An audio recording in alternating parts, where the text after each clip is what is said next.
Hello, everyone, and welcome back to Nightmare Narratives.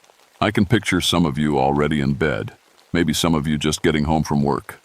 Wherever you are, whatever time it is, I'm glad you're here. If this helps you relax or sleep, please like and subscribe. It means a lot. Now let's get you comfortable, and I'll tell you tonight's story. My name is Michael Ravencrest. I've been a park ranger for 16 years now, and I've seen plenty of things that would make most folks think twice about camping alone in the woods. But I never believed in ghosts, not until Whispering Gap. I'm 41 years old, been working these Kentucky mountains since I was 25. Used to study for the ministry before I came out here. Lost my faith somewhere along the way. And then 2 years ago, I lost my wife Sarah to cancer. After that, these quiet woods became the only place that made sense to me. The Daniel Boone National Forest covers a lot of ground, but my area is the high country around Whispering Gap. It's a trail system that sits about 20,800 feet up, where the air should be cool and clean. Problem is, September of 1968 was the hottest, driest summer anyone could remember. Even up in my mountains, the heat stuck to you like wet wool. I remember that morning clear as anything. The humidity was so thick you could practically drink it. Not a breath of wind stirring the leaves, and they hung there like they were painted on the trees. The whole forest felt like it was holding its breath. Eddie Walsh, my partner, was driving up from town with some hikers' reports. 3 different families had called about seeing a woman walking the trails at night. She was wearing old-fashioned clothes, they said, like something from a history book, and she was calling out names, children's names. Probably just some poor soul with problems. I told Eddie over the radio. Heat like this can make people do strange things. But even as I said it, something felt wrong about the whole thing. I'd been walking these trails for 16 years. I knew every rock, every tree, every sound the wind made through the gaps. And lately, the sounds were different. Whispers seemed to echo longer than they should. Normal talking got swallowed up like thus. A forest was eating the words. The old-timers in town had stories about Whispering Gap, of course. Every mountain hollow has its tales. This one was about a pioneer woman named Martha Caldwell. Back in 1847, a whole wagon train got stuck in the gap during a cholera outbreak. Over 200 people died, including Martha's husband and 3 little children. They say she went mad with grief, wandering the mountains calling for them until she died too. Just stories, I always said. Grief and guilt playing tricks on people's minds. I should have listened to those stories. The trail up to Whispering Gap starts easy enough, winding through thick pine and oak. But as you climb higher, the trees thin out and the rocks get strange. There are formations up there that look almost like buildings if you catch them in the right light. The Cherokee used to say spirits lived in the stone itself. That morning I was checking the trail markers when I found the first toy. It was a little wooden horse, hand-carved, sitting right in the middle of the path like someone had just set it down. The wood was old, really old, but it looked like it had been played with recently. There were tiny finger marks in the dust on its sides. I picked it up, turning it over in my hands. The carving was the kind of work you'd see from the 1800s, all done with simple tools. But how did it get here? And why did it look so fresh? I slipped it into my pack and kept walking. A mile further up, I found another one. A small cloth doll, faded and patched, sitting on a rock beside the trail. Then a spinning top. Then a tiny tea set, all arranged on a flat boulder like children had just finished playing with it. By the time I reached the main clearing at Whispering Gap, I had a pack full of old toys, all looking like they'd been played with yesterday. The clearing itself felt wrong that day. It was a natural bowl in the mountains, surrounded by tall pines and rocky outcrops. Usually it was peaceful, even beautiful. But that morning, the silence was too heavy. The air was too still, and the temperature was wrong. It felt cold despite the blazing sun overhead. I set up my equipment to test the air quality and check the trail conditions. That's when I heard it for the first time. "Come to Mama."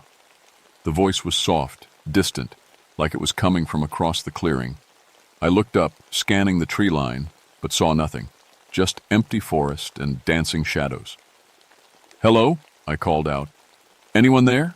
Do you need help?" Nothing. I went back to my work, but the feeling of being watched never left me, and every few minutes, I'd hear it again.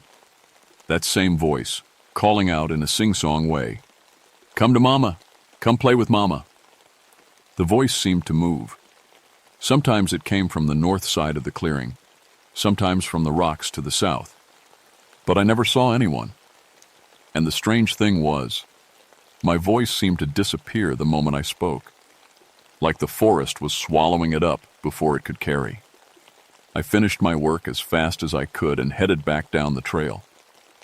But I couldn't shake the feeling that something was following me, not walking behind me that I would have heard, but something moving through the trees alongside the path, keeping pace with me. When I got back to the ranger station, Eddie was waiting with more reports. 2 more families had called, a woman in pioneer dress, calling for children who weren't there, always around sunset, always near Whispering Gap. "We need to check this out properly," Eddie said. He was younger than me, only been on the job 3 years, but he was thorough. If someone's having a breakdown up there, they could hurt themselves, or someone else. I showed him the toys I'd collected. His face went pale when he saw how old they looked. "Where exactly did you find these?" he asked. "Scattered along the trail, all arranged like kids had just been playing with them." Eddie picked up the wooden horse and examined it close. "Eli." "Mike, this looks like museum-quality work. How did it get up there?" I didn't have an answer, but as I looked at those toys spread out on my desk, I felt something cold crawl up my spine. Because in all my years on these trails, I'd never seen so much as a candy wrapper that the hiking families had missed. So how had I missed a dozen antique toys? The next morning, Eddie brought files from the County Historical Society. We spread them out in the ranger station, and what we found made my coffee go cold in my cup. "Look at this," Eddie said, pointing to an old newspaper clipping from 1847. "Pioneer party stricken by disease in Mountain Pass. Over 200 dead." The article was faded and hard to read, but the details were clear enough. A wagon train heading west had taken shelter in what was now called Whispering Gap. Cholera had swept through the camp. They'd buried the dead in mass graves, unmarked because everyone who might have remembered the names was dead too. "Here's the part that'll interest you," Eddie said, sliding another paper across the desk. It was a handwritten account from one of the few survivors. Martha Caldwell lost her mind with grief after her children died. She would walk through the camp at night calling their names, trying to give food to graves. On the night she died, she was found arranging toys around the burial sites, talking to empty air like her babies were still playing. I stared at the paper. The handwriting was old-fashioned, all loops and careful letters. But it was the details that made my hands shake. A woman walking at night, calling children's names. Toys arranged like children had been playing. "It's just a coincidence," I said, but the words sounded hollow even to me. Eddie pulled out another folder. "I also got these from the sheriff's office, missing person reports from the last 5 years, all from Whispering Gap. There were 6 reports total. A teenager who'd gone camping alone and never came back. A young couple who'd been seen heading up the trail and vanished. 2 children who'd wandered off from their family campsite. All of them last seen near Whispering Gap. None of them ever found. The official reports say they probably fell into sinkholes or got lost in the caves," Eddie said. "But Mike, I've hiked every inch of that area. There aren't any sinkholes big enough to hide a body, and the caves are all shallow." I looked at the photos clipped to each report. Young faces, smiling, alive. What had happened to them up there? "We're going up tonight," I decided. "If there's someone having problems up there, we need to help them. And if there's something else..." I trailed off, not sure how to finish that sentence. Eddie nodded. "I'll bring camping gear. And my camera." That evening, we hiked up to Whispering Gap as the sun was setting. The forest was still as death. No bird songs, no rustling of small animals. Even the insects seemed to have gone quiet. Our footsteps sounded unnaturally loud on the dry leaves. We reached the clearing just as full darkness fell. Eddie set up our camp while I checked the area with my flashlight. The toys I'd found earlier were gone, but new ones had taken their place. A rocking horse made of wood and rope, a set of tin soldiers, a child's bonnet, faded but clean. "Eddie, look at this," I called. He came over with his camera and started taking pictures. The flash seemed too bright in the heavy darkness, and each pop of light made the shadows jump in ways that hurt to look at. That's when we heard the singing. It was a lullaby, soft and sweet, coming from somewhere in the trees around us. A woman's voice, gentle and loving, the kind of voice that would comfort a scared child. But we couldn't see anyone. "Jesus," Eddie whispered, lowering his camera. "Where is that coming from?" The singing stopped. For a long moment there was nothing but silence and the sound of our own breathing. Then the voice spoke, clear as day. "Who's there?" "Who's I? In Mama's house?" I grabbed my flashlight and swept it across the tree line. Nothing. Empty forest. But the voice had been close, maybe 50 feet away. "Ma'am?" I called out. "This is Park Ranger Michael Ravencrest. Do you need assistance?" Silence. Then from a completely different direction. "Such nice men. Are you here to play with Mama's children?" Eddie and I looked at each other. His face was pale in the flashlight beam. "Ma'am, where are your children?" I tried to keep my voice calm, professional. "Are they safe?" The laughter that came back made my blood freeze. It started soft and motherly, but it went on too long, rising in pitch until it sounded more like screaming than laughing. Then it cut off, and the forest went silent again. We waited, barely breathing, for what felt like hours. Eddie had his camera ready, I had my flashlight. But nothing moved. Nothing made a sound. Finally, around midnight, exhaustion won out over fear. We took turns keeping watch, but nothing happened for the rest of the night. When morning came, we packed up quickly and headed back down. But when Eddie developed his film back at town, we got a shock that changed everything. There, in every single photo he'd taken in the clearing, were extra figures. Translucent, hard to make out, but definitely human shapes. A woman in a long dress, standing among the trees, and smaller figures around her. Children, maybe 4 or 5 of them, playing with toys we couldn't see. "That's impossible," Eddie said, staring at the photographs. There was nobody there. I looked at the images again. The woman's face was hard to make out, but there was something wrong with her eyes. They looked empty, like dark holes in her face. "We're going back tonight," I said, "and this time we're bringing backup." But Eddie shook his head. "Mike, I think we should call this in to the state police. This is beyond Park Ranger business." Before I could answer, my radio crackled to life. It was dispatch with an urgent message. A family of 4 had gone camping in Whispering Gap 2 days ago. They'd missed their scheduled check-in, and no one had heard from them since. Their names were the Hendersons, Tom and Linda, and their 2 children, ages 6 and 8. We grabbed our gear and raced up the mountain. This time we weren't looking for ghosts. We were looking for people who might still be alive. We found their campsite in a small clearing about half a mile from the main gap. Their tent was still standing. Their car was parked at the trailhead, but there was no sign of the family. The camp looked strange, though. The cooking gear was arranged in a perfect circle with 4 plates set out like someone was expecting dinner guests. The children's toys were lined up in neat rows, as if they'd been organized by someone very careful and precise. "Tom! Linda!" I shouted. "Henderson family, can you hear me?" My voice seemed to get swallowed up by the trees, just like before. But this time, we got an answer. "We're playing with Mama," came a child's voice from deeper in the forest. "She's teaching us new games." Eddie and I looked at each other. The voice had sounded happy, not frightened. But something about it was wrong. It was too flat, too emotionless. "Kids, this is Park Ranger Ravencrest," I called. "Where are your parents?" "Mama says they're sleeping," came the answer. "Mama says they'll wake up when it's time to play forever." The words hit me like a punch to the stomach. Eddie grabbed my arm. "We need to find them, now." We followed the voice deeper into the woods, calling out as we went. But the answers always came from farther away, like the children were leading us somewhere specific.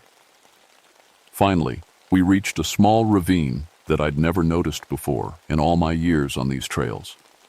It was hidden behind a screen of thick pine trees, and the bottom was filled with what looked like old stones arranged in patterns.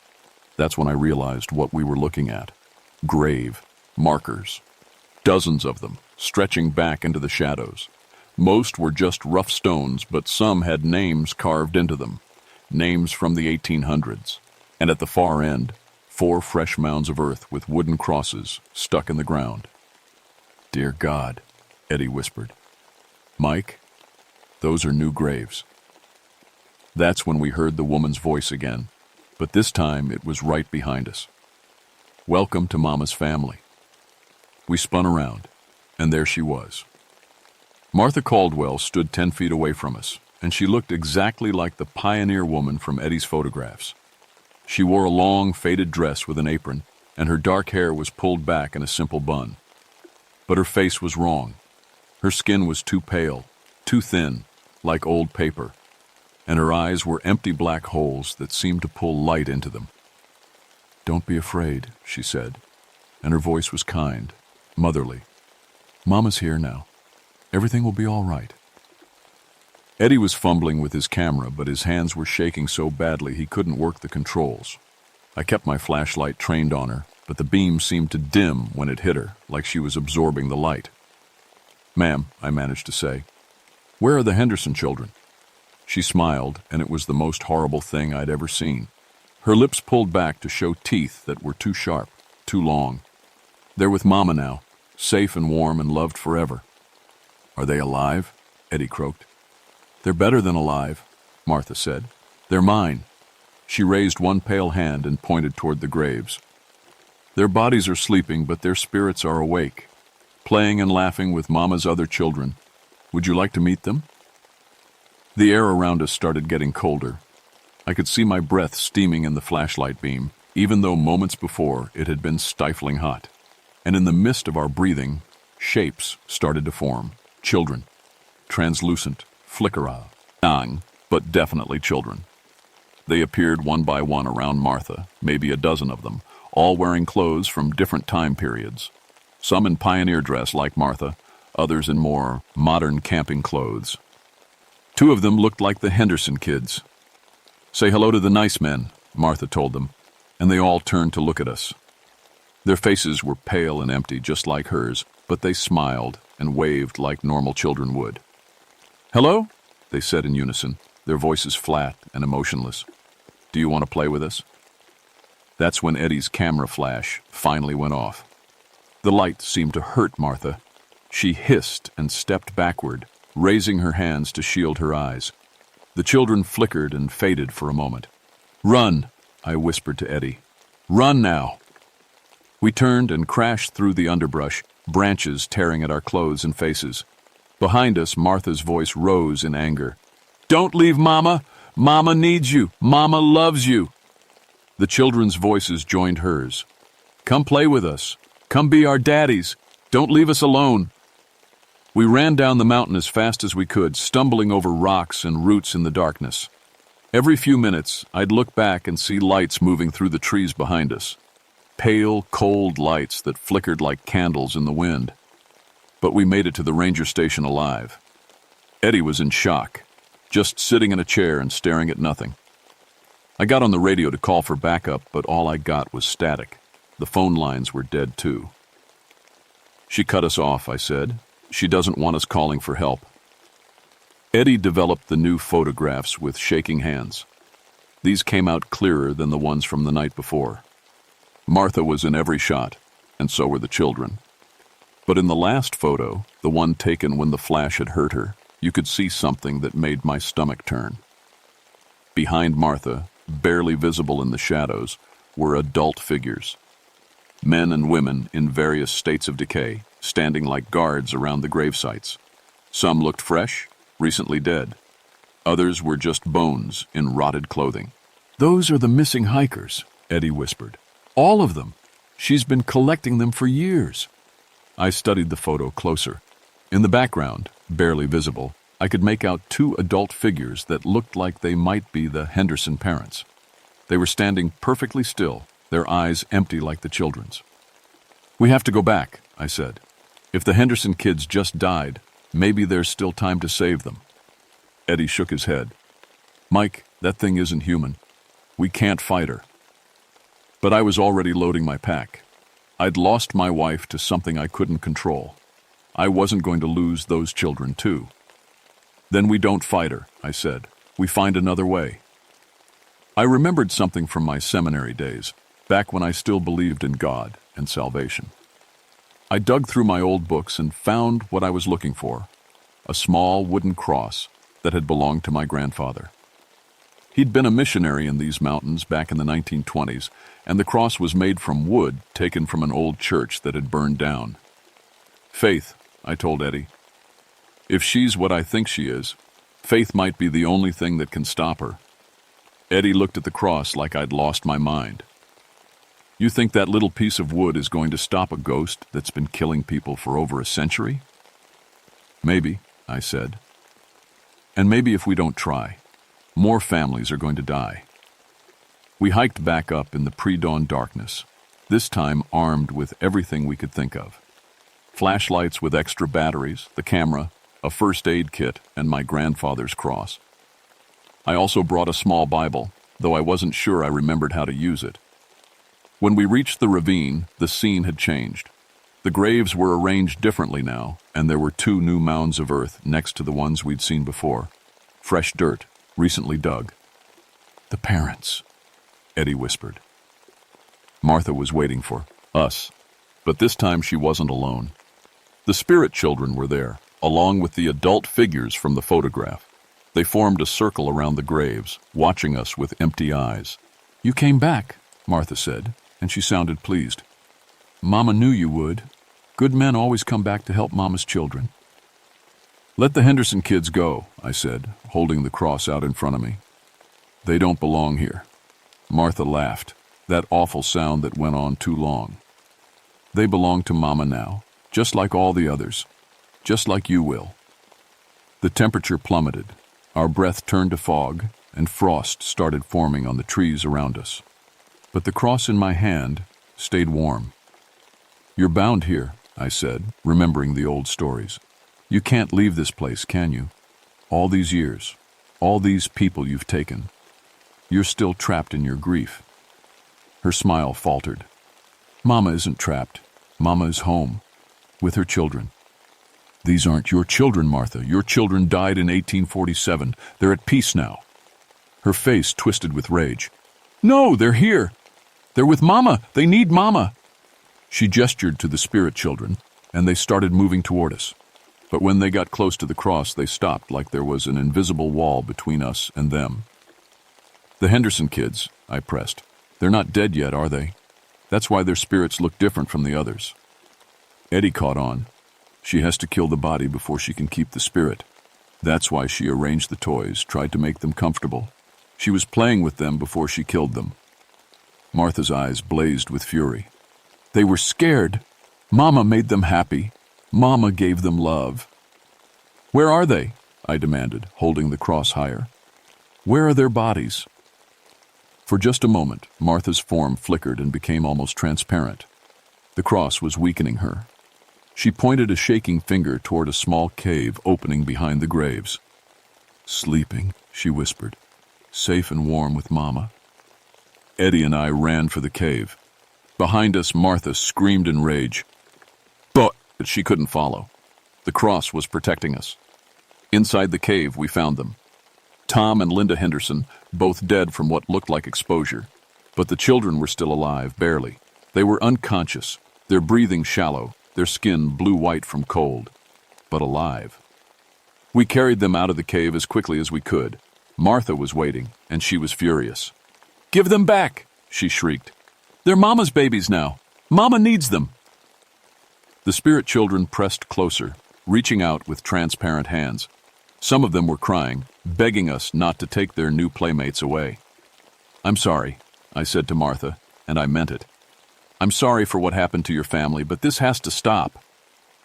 I held up the cross and started reciting the only prayer I could remember. The Lord is my shepherd. I shall not want. Martha and her spirit children began to fade with each word, but she fought back. The ground under our feet started shaking, and rocks began falling from the cave entrance.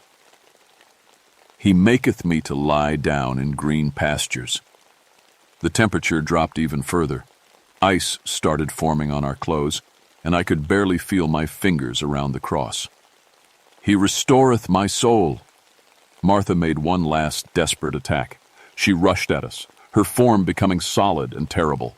Her hands were claws, her face was a skull, and her empty eye sockets blazed with unholy fire. But the cross held. She hit the invisible barrier and bounced back, screaming in pain and rage. Yea, though I walk through the valley of the shadow of death, I will fear no evil. The spirit children began disappearing one by one, fading into whatever peace they'd been denied. Some of them looked relieved as they vanished. Others reached out desperately as if they didn't want to leave Martha alone. For thou art with me. Martha's form was becoming transparent again, but her voice, it was still strong, still filled with rage and grief. You can't take them all, she screamed. Mama will find new children. Mama will never be alone again. Martha's words hit me like a physical blow. She was right. Even if we saved the Henderson children, she would just find others. How many more families would disappear into Whispering Gap?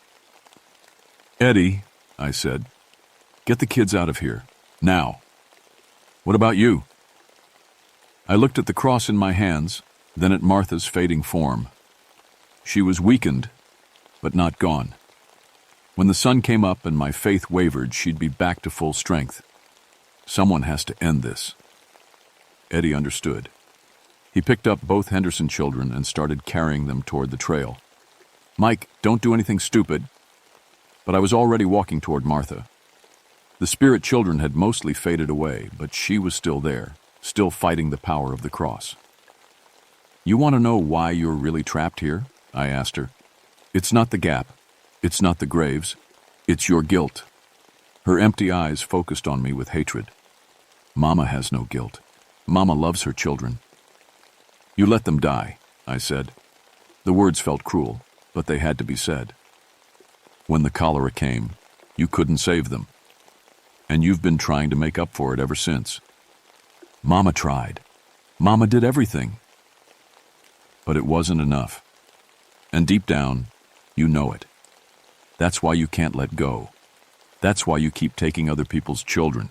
You think if you save enough of them, it will make up for the ones you lost. Martha's form was becoming more solid again, but not in a good way. She was changing, becoming something darker and more terrible. Her motherly appearance was falling away, revealing the madness and grief underneath. They died afraid, she whispered, and for the first time her voice sounded truly human. Mama couldn't comfort them. They called for Mama, and Mama couldn't help them. I know, I said, and I did. I thought about Sarah dying in that hospital bed, asking me to make the pain stop, and I couldn't. Just like Martha couldn't save her children, but taking other children won't bring yours back. It won't ease your guilt. It just spreads the pain to more families. Martha looked at the graves around us, all the people she'd killed trying to fill the hole in her heart. Mama just wanted them to be happy, she said, and she sounded lost, confused. Mama wanted to keep them safe. The only way to keep them safe is to let them go home to their real families. For a moment I thought I'd reached her. Her face softened, and she looked almost human again. But then her expression hardened, and I realized I'd made a mistake. No, she said. If Mama can't have children, then no one can. The temperature around us plummeted even further. The trees started creaking and groaning as ice formed on their branches. And Martha began to change again, but this time into something far worse than a grieving mother. She grew taller, her limbs stretching out like spider legs, her face elongated, becoming something between human and wolf. And her voice, when it came, was the sound of winter wind through empty houses. If Mama can't keep them, Mama will make sure no one else can either. That's when I understood. All these years, I'd thought she was trying to build a family. But she wasn't trying to save children at all. She was trying to destroy families, the way hers had been destroyed. The maternal act was just a lure, a way to get close to her victims. The cross in my hand was getting hot now, almost too hot to hold. But it was the only thing standing between me and whatever Martha had become. "You're not a mother anymore," I said. "You're just a killer." She lunged at me with claws that were longer than my fingers. I held up the cross and she bounced off the invisible barrier, but this time it flickered. My faith was wavering and she could sense it. "Yes," she hissed. "Doubt. Mama can smell your doubt. You don't really believe. Do you? Not after your wife died. Not after God let her suffer." She was right. Standing there in that freezing ravine, surrounded by the graves of her victims, I felt my faith crumbling. What kind of God would let this happen? What kind of God would let children die of cholera while their mother watched helplessly? The cross flickered again, its protection weakening. "That's right," Martha whispered. "There is no God. There is no protection. There is only pain and loss and death." She was almost through the barrier now. I could see her clearly, no longer even pretending to be human. Just hunger and madness wearing the shape of a woman. But then I thought about Eddie, carrying those children down the mountain. I thought about their parents, who would never see them again, but at least wouldn't have to wonder what happened to them. I thought about all the families who would camp safely in these mountains because Martha wouldn't be here to hurt them anymore. Maybe God wasn't in the cross. Maybe faith wasn't about believing in divine protection. Maybe faith was just choosing to do the right thing, even when you were scared, even when you doubted, even when you knew it might cost you everything. I stood up straighter and held the cross higher. "You're wrong," I said. "There is protection. Not from God, maybe, but from people who care enough to stand between monsters and children." The cross blazed with light. Not holy light, but human light. The light of every parent who'd ever stayed up all night with a sick child. The light of every teacher who'd protected their students. The light of every person who'd chosen love over fear. Martha screamed and threw herself against the barrier one final time, but instead of bouncing off, she passed right through it. Because I wasn't trying to keep her out anymore. I was letting her in. She slammed into me with the force of a freight train, her claws tearing into my chest. But I wrapped my arms around her and held tight, pressing the cross between us. "If you want to kill someone," I gasped, "kill me. Leave the family, us alone." Martha looked into my eyes, and for just a moment I saw the woman she used to be. Tired, grieving, lost. She'd been holding on to her pain for so long that she'd forgotten how to let go. "I'm sorry about your children," I whispered. "I'm sorry you couldn't save them, but you can save others by stopping this." She pulled back, her claws still embedded in my chest. "Mama is so tired," she said in a small human voice. "I know. You can rest now. Your children are waiting for you, wherever good mothers go when they die." Martha looked around at all the graves, all the people she'd killed. "What about them? What about the ones Mama hurt?" "They'll forgive you," I said, though I wasn't sure I believed it. Parents forgive a lot when they love their children. Martha nodded slowly. Then she looked at the cross pressed between us. "Will you bury Mama with her babies?" she asked. "The real ones, not the ones Mama stole." "Yes," I promised. She smiled then, the first genuine smile I'd seen from her. It transformed her face completely, making her look like the loving mother she'd once been. "Thank you," she said. And then she was gone. Just like that, faded away like morning mist. The cold lifted, the ice melted, and the sun began to rise over Whispering Gap. I was alone in the ravine with the graves of her victims and the growing realization that I was bleeding pretty badly from where her claws had torn into me. I made it back to the ranger station, barely. Eddie was there with paramedics he'd called from town, working frantically over the Henderson children. They were alive, but it would be touch and go. The doctors said I was lucky. Martha's claws had missed anything vital, though I'd carry the scars for the rest of my life. Small price to pay, considering. The official report listed the Henderson parents as victims of a hiking accident, hypothermia brought on by An unexpected cold snap. The children's survival was called miraculous. Eddie and I never mentioned Martha or the graves in the ravine. 3 days later, I went back up to Whispering Gap with a small crew. We'd told them we were doing a geological survey, checking for unstable ground. What we actually did was locate the original burial site from the 1847 cholera outbreak. It took most of the day, but we found them. Martha's real family was buried in a small clearing about half a mile from where she'd been killing people. Simple wooden markers, weathered almost smooth by time. Thomas Caldwell, age 34. Mary Caldwell, age 8. Samuel Caldwell, age 6. Baby Rose Caldwell, age 2. We found Martha's remains nearby, just bones and scraps of cloth, but definitely human. We buried her with her family and said a simple prayer over the grave. I didn't know if it would help, but it felt like the right thing to do. The gap was officially closed to public access 2 weeks later. The official reason was geological instability, potential sinkholes that could endanger hikers. Only Eddie and I knew the real reason. But the story doesn't end there. I transferred to a different part of the forest and eventually took a job as a chaplain for the Park Service. Funny how facing real evil can restore your faith in good. I'd learned that God might not always protect us from monsters, but He gives us the strength to protect each other. Eddie left the Park Service entirely. Last I heard, he was teaching high school in Louisville, showing kids his photographs of local wildlife.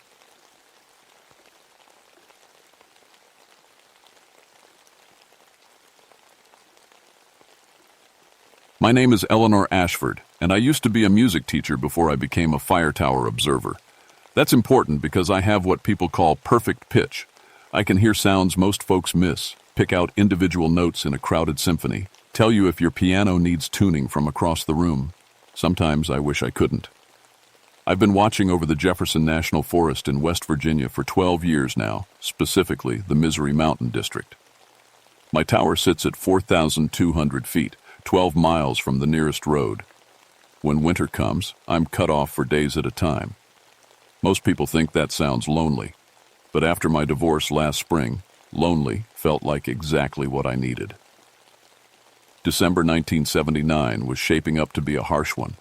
The Weather Service had been talking about a big storm system moving in from the west, temperatures dropping below 15 degrees, winds that could knock a person clean off their feet. I'd been through worse, though. My little tower had weathered plenty of storms. That morning started normal enough. Coffee at sunrise, checking the weather instruments, radioing in my daily report to the main station. Ray Coleman, my supervisor, had been worried about some of the older equipment acting up lately. The radio would crackle with static at odd times. The wind gauge would spin, even when the air was still. I figured it was just the cold affecting the electronics. I should have known better. Around 10 that morning, I heard it for the first time. A church bell, ringing slow and steady across the mountain. Nothing unusual about that, except there wasn't a church within 20 miles of my tower. The nearest one was down in Bramwell, and I'd never been able to hear it from up here, not even on the clearest days. The sound was perfect, though, pure and clear, each note hanging in the cold air before fading into silence. 12 tolls, then nothing. I checked my watch, 10:03 a.m. Odd time for church bells, but maybe they were testing something. I went back to my routine, updating the weather log, checking the fire danger reports. But something felt off. The birds had gone quiet. I'd been up here long enough to know the mountain's rhythms, and silence like this usually meant something was coming. A storm, maybe, or predators moving through. But the sky was clear blue, not a cloud in sight. Around noon, I heard the bells again. Same rhythm, same perfect tone. 12 slow tolls that seemed to echo from every direction at once. This time I grabbed my binoculars and scanned the valleys below, looking for any sign of a church, a bell tower, anything that could explain the sound. Nothing. The mountains stretched out below me, covered in snow and bare trees.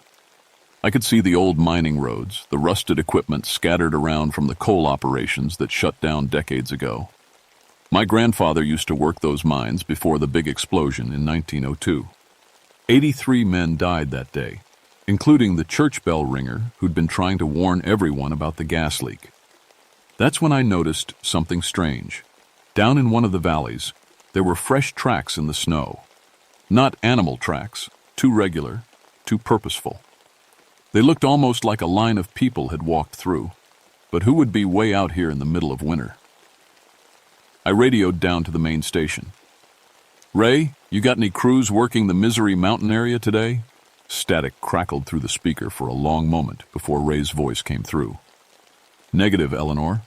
Weather's got everyone grounded until this storm passes. Why?" "Just seeing some odd things up here. Probably nothing." But it wasn't nothing.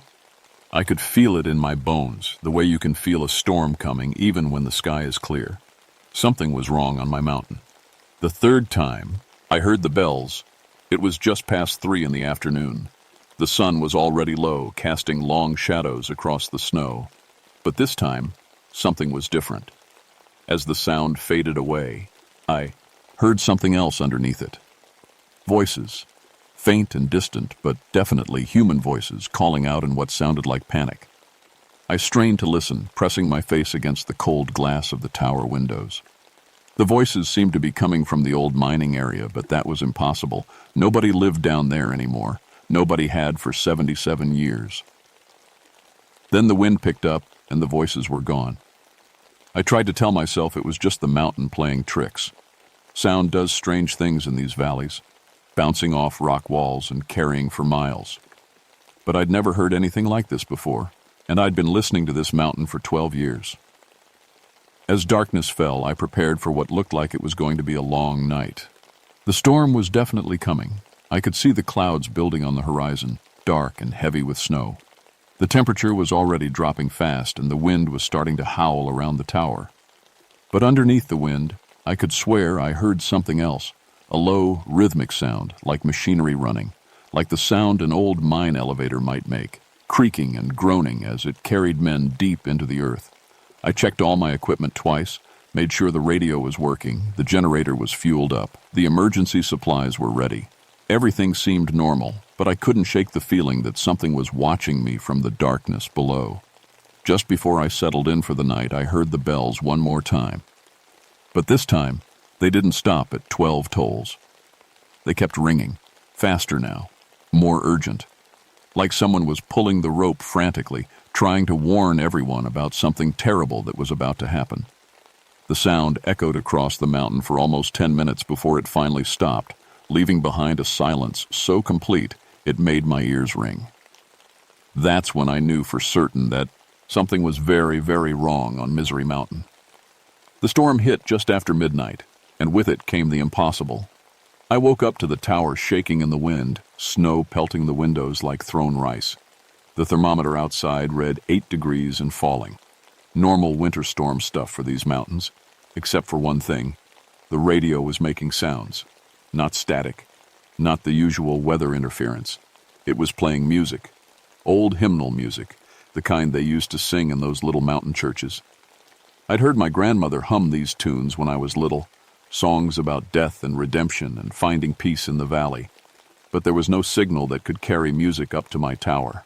We were too remote, too high up. The only thing that radio should pick up was the weather service and emergency channels. I fiddled with the dials, trying to clear the signal, but the music just got louder. And underneath it, I could hear voices singing along. Men's voices, rough and tired, like they'd been working all day in the dark underground. That's when the bells started again. Even through the storm, even with the wind howling around the tower, I could hear them clearly. 12 slow tolls, just like before. But now they seemed to be answering the music on the radio, keeping time with the hymnal like some kind of supernatural chorus. I grabbed my flashlight and pressed my face to the window, trying to see down into the valley. The snow was coming down heavy, but for just a moment, I saw something that made my blood freeze. Lights. Little flickering lights moving in a line through the old mining area, like a group of people carrying lanterns. But who would be out in this weather, and why were they heading toward the sealed mine shafts? The bells stopped, and suddenly my radio went back to normal static. I tried calling Ray on the emergency channel. "Base station, this is Miser Sirius, I Tower. You there, Ray?" Nothing but static for a long moment. Then Ray's sleepy voice crackled through. Eleanor? What's wrong? It's past midnight. Ray, I need you to check something for me. Are there any old church records for this area? Anything about a church bell that used to ring here? What? Eleanor, are you feeling okay up there? This storm's got you spooked? Please, Ray, it's important. A pause. Well, there's some old mining company records in the historical archives. Story goes there was a church bell ringer back in 1902 who tried to warn the miners about a gas leak. Bell rang for 3 days straight before the explosion. Why? I looked out at those moving lights again. They were closer now, and I could swear I saw the shapes of men in mining clothes, their faces blackened with coal dust. But that was impossible. The storm, the isolation, my mind was playing tricks. Eleanor? You still there? I'm here. Ray, I think something's wrong up here. Really wrong. What kind of wrong? Before I could answer, the bells started again. But this time, Ray heard them too.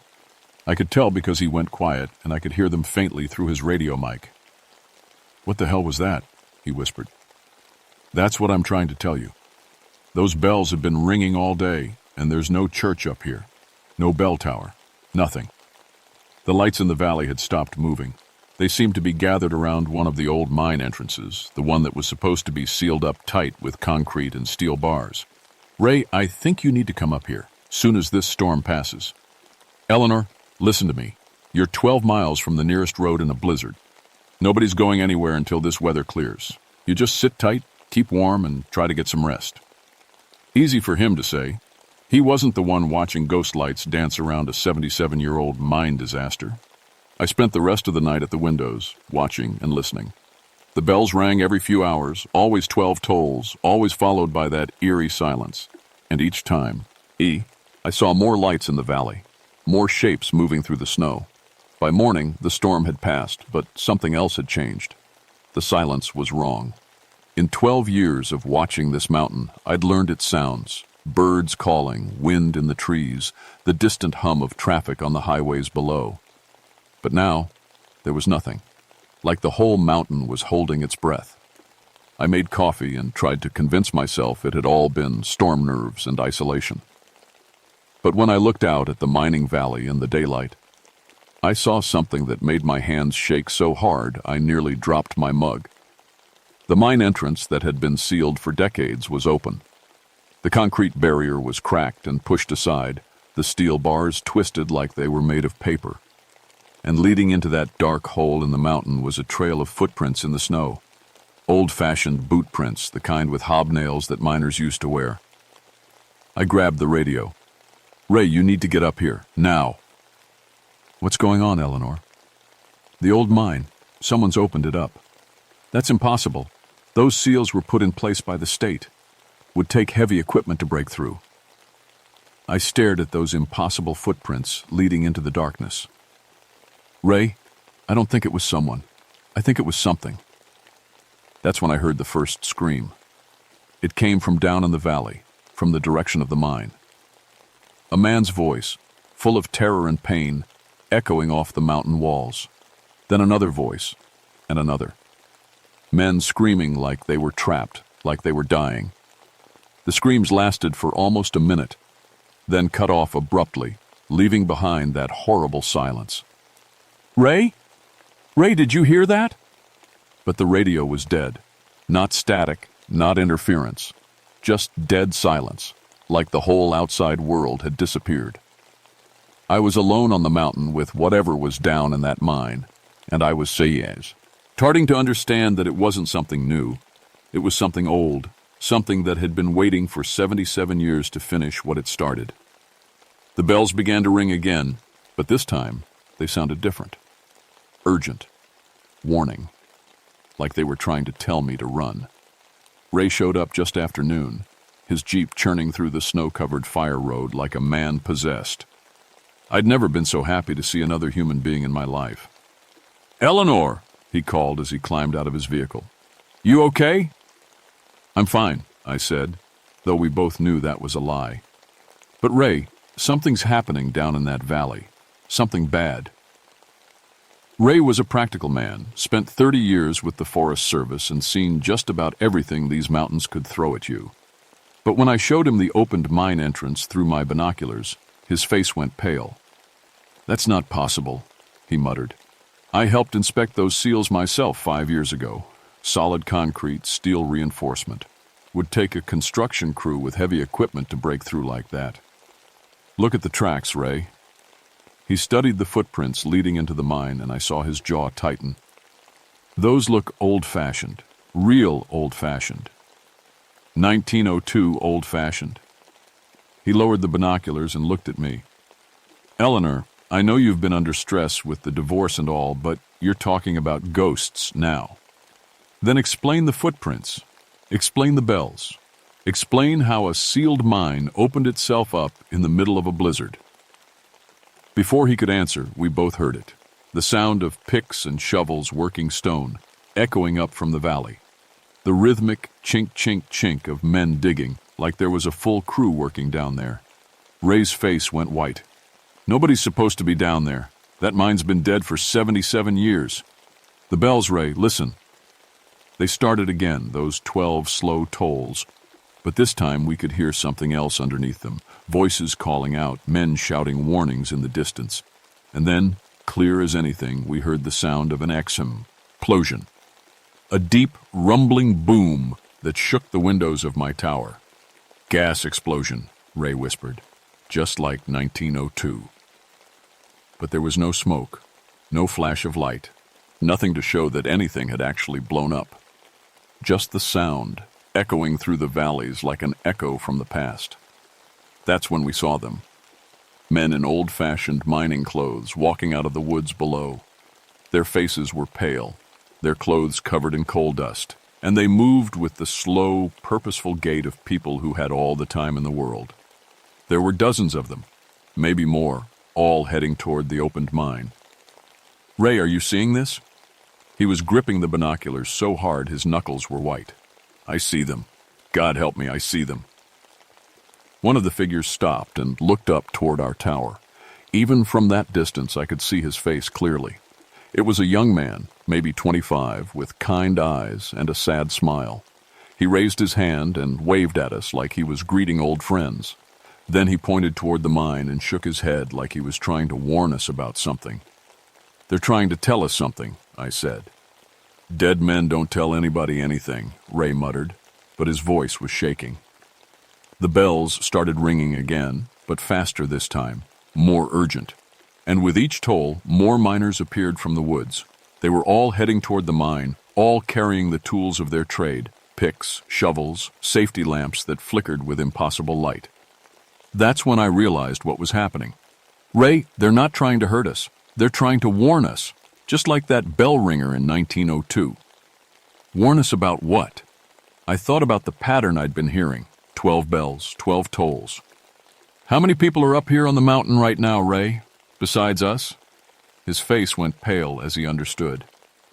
"There's a hunting party from Richmond. 3 guys came up yesterday before the storm. And old Pete Morrison, he's got a cabin about 5 miles south of here, sometimes comes up to check his traps. And your maintenance crew? Jimmy Dalton and Marcus Webb. They were supposed to fix some equipment at the ranger station today." I counted on my fingers. "That's 7 people, Ray. 7 people on the mountain." "So?" "The explosion in 1902 killed 83 miners. But it also killed 7 other people who were in the area. The bell ringer, his family, some travelers who got caught in the blast zone." Ray stared at me. "You think those things down there are trying to recreate the original disaster?" Before I could answer, my radio crackled to life, but instead of voices, it was playing that hymnal music again. And underneath the music, I could hear men praying, their voices mixing together in a chorus of fear and desperation. "This is Jimmy Dalton," a panicked voice suddenly broke through the music. "Anybody out there? We're trapped in the ranger station. Something's happening here, something impossible. The building's shaking, and we can hear explosions underground. It's like the whole mountain's coming apart." Ray grabbed the radio mic. "Jimmy, this is Ray. What's your situation?" "Ray! Thank God we can't get out, boss. The doors won't open and the windows are sealed shut somehow. And Ray, we can see people outside. Men in old mining clothes, just standing there watching us.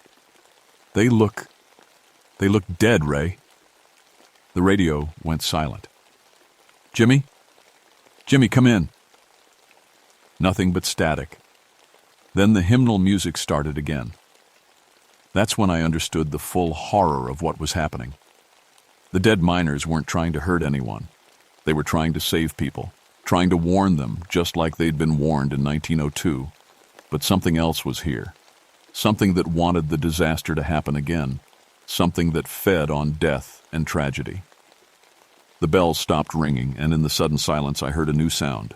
Footsteps on the tower stairs. Slow, heavy footsteps, like someone climbing toward us. But we were the only two people in the tower.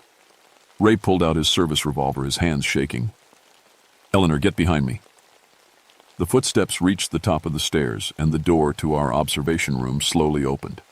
A man stepped through, tall, gaunt, dressed in a black coat that looked like it belonged to another century. His face was pale as snow, his eyes deep and dark as mine shafts. When he smiled, I saw teeth like broken glass. Good afternoon, he said in a voice like winter wind. I believe you've been hearing my bells. That's when I knew we were in the presence of death itself. The man in black studied us with those terrible dark eyes, and I felt like I was looking into an open grave.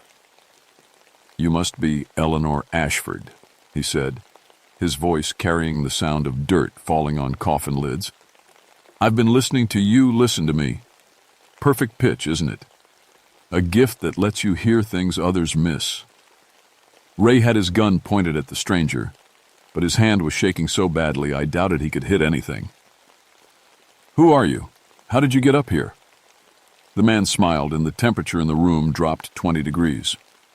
I am the bell ringer, Mr. Coleman. I have been ringing my bells for 77 years, marking time until this moment. The explosion, I whispered. You caused the explosion in 1902. I feed on tragedy, Miss Ashford, on fear, on death, on the moment when hope turns to despair. The mining explosion was satisfying. 83 souls, all crying out at once as the mountain came down on them, but 7 others were supposed to die that day and they escaped. The balance was not complete. Ray fired his gun. The bullet passed right through the man in black without leaving a mark. 7 people on the mountain today, the stranger continued, as if nothing had happened. The same 7 who escaped in 1902. Different bodies, but the same souls. Death has a long memory, Mr. Coleman. That's when I understood. This thing, whatever it was, had been waiting for the right combination of people to return to the mountain. It had been calling to them, drawing them here for this moment. The miners, I said. They're trying to stop you. Poor souls. They think they can change what happened, warn their friends, prevent the tragedy. But death cannot be cheated, only delayed. And I have been very patient. The building began to shake, and through the windows I could see the ghost miners surrounding the tower. They were calling out warnings, trying to tell us to run, but their voices sounded like wind through empty caves. You have perfect pitch, Miss Ashford, the death figure said. You can hear the music of the spheres, the rhythm of life and death.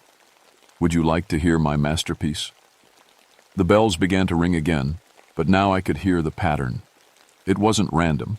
It was a countdown. Each series of 12 tolls marked another person who was about to die. And with each death, the thing in black grew stronger, more solid. My radio crackled to life. Help us! It was Jimmy Dalton's voice, full of panic. The whole building's coming down. We can hear the mountain groaning like it's going to collapse. Then another voice, one of the hunters. Something's wrong with the air down here. Can't breathe. It smells like gas, like the mountain's full of poison. And another. The cabin's on fire, but there's no flame, just heat, burning us alive. One by one, the voices went silent. One by one, the thing in black smiled wider. 5 down, he said. 2 to go. Ray lunged at the creature with his bare hands, maybe thinking he could tackle it, overpower it somehow. But the moment he touched that black coat, he screamed. His body went rigid, His eyes rolled back, and I could see frost forming on his skin. He was dying, freezing to death in the middle of winter, just like those miners who got trapped when the ventilation system failed. "Ray!" I grabbed him, trying to pull him away from the death figure, and the cold hit me like a physical blow. It was the cold of the grave, of absolute zero, of the space between stars. But I held on, and I started to sing. I don't know why I did it. Maybe it was instinct, maybe desperation. But I sang one of those old hymns, the ones I'd heard on the radio.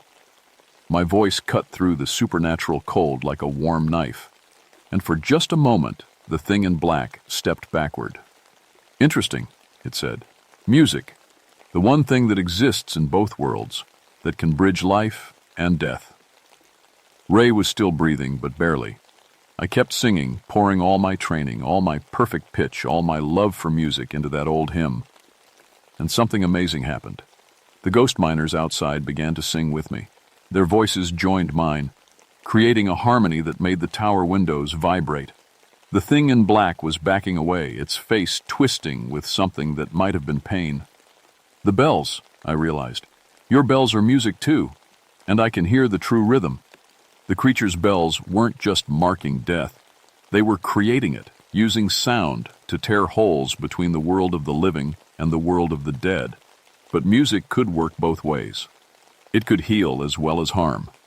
I changed my song, matching my voice to the rhythm of the bells, but inverting the melody. Instead of a death march, I sang a song of life, of hope, of resurrection. The ghost miners sang louder, their voices growing stronger with each note. "No," the thing in black hissed. "The pattern must be completed. 7 souls owe death a debt." "Then take mine," I said, still singing. "Take mine instead of Ray's." The creature paused, considering. "You would die for him?" "I would die for all of them. For the miners, for the people on this mountain, for everyone your bells have marked." "Eleanor, don't," Ray whispered. But I could see him getting stronger as my song pushed back the sup, air natural cold. The thing in black smiled. "Very well. 1 life freely given is worth 7 taken. Your perfect pitch will make a lovely addition to my eternal chorus." It reached for me, and I felt that terrible cold begin to seep into my bones. But just as I was about to give up, to let the darkness take me, I heard something that changed everything. The church bell was ringing again, but not the death knells. This was different. This was the original bell, the one the bell ringer in 1902 had been trying to ring to warn the miners. And it was ringing the pattern of escape, the signal that meant, get out now. The thing in black spun around, its face twisted with rage. "Impossible! That bell was destroyed in the explosion." "No," I said, understanding flooding through me. "It was saved. The original bell ringer wasn't your servant. He was fighting you. He's been fighting you for 77 years, trying to save people from your countdown." The ghost of the real bell ringer appeared behind the creature, a young man with sad eyes and gentle hands. He was holding a rope, and at the other end was a bell made of pure light. "My watch is ended," he said simply, and rang the bell one final time.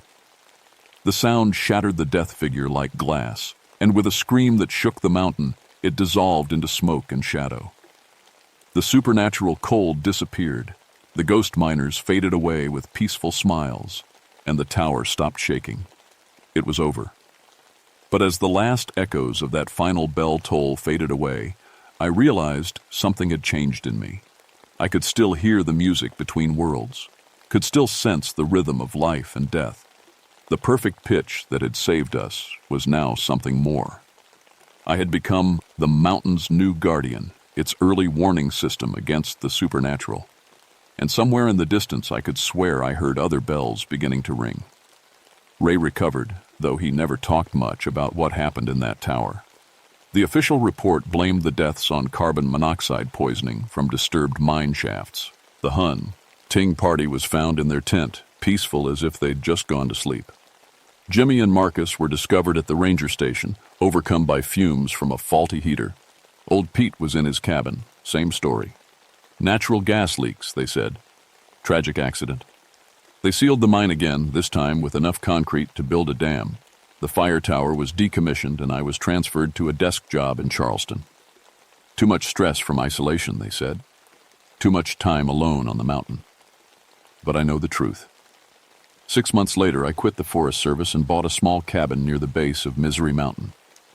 I couldn't leave, couldn't abandon my post, because I can still hear things others miss, and now I know what to listen for. The bells ring sometimes, in other parts of the mountains. Different bells, different rhythms, but always the same pattern.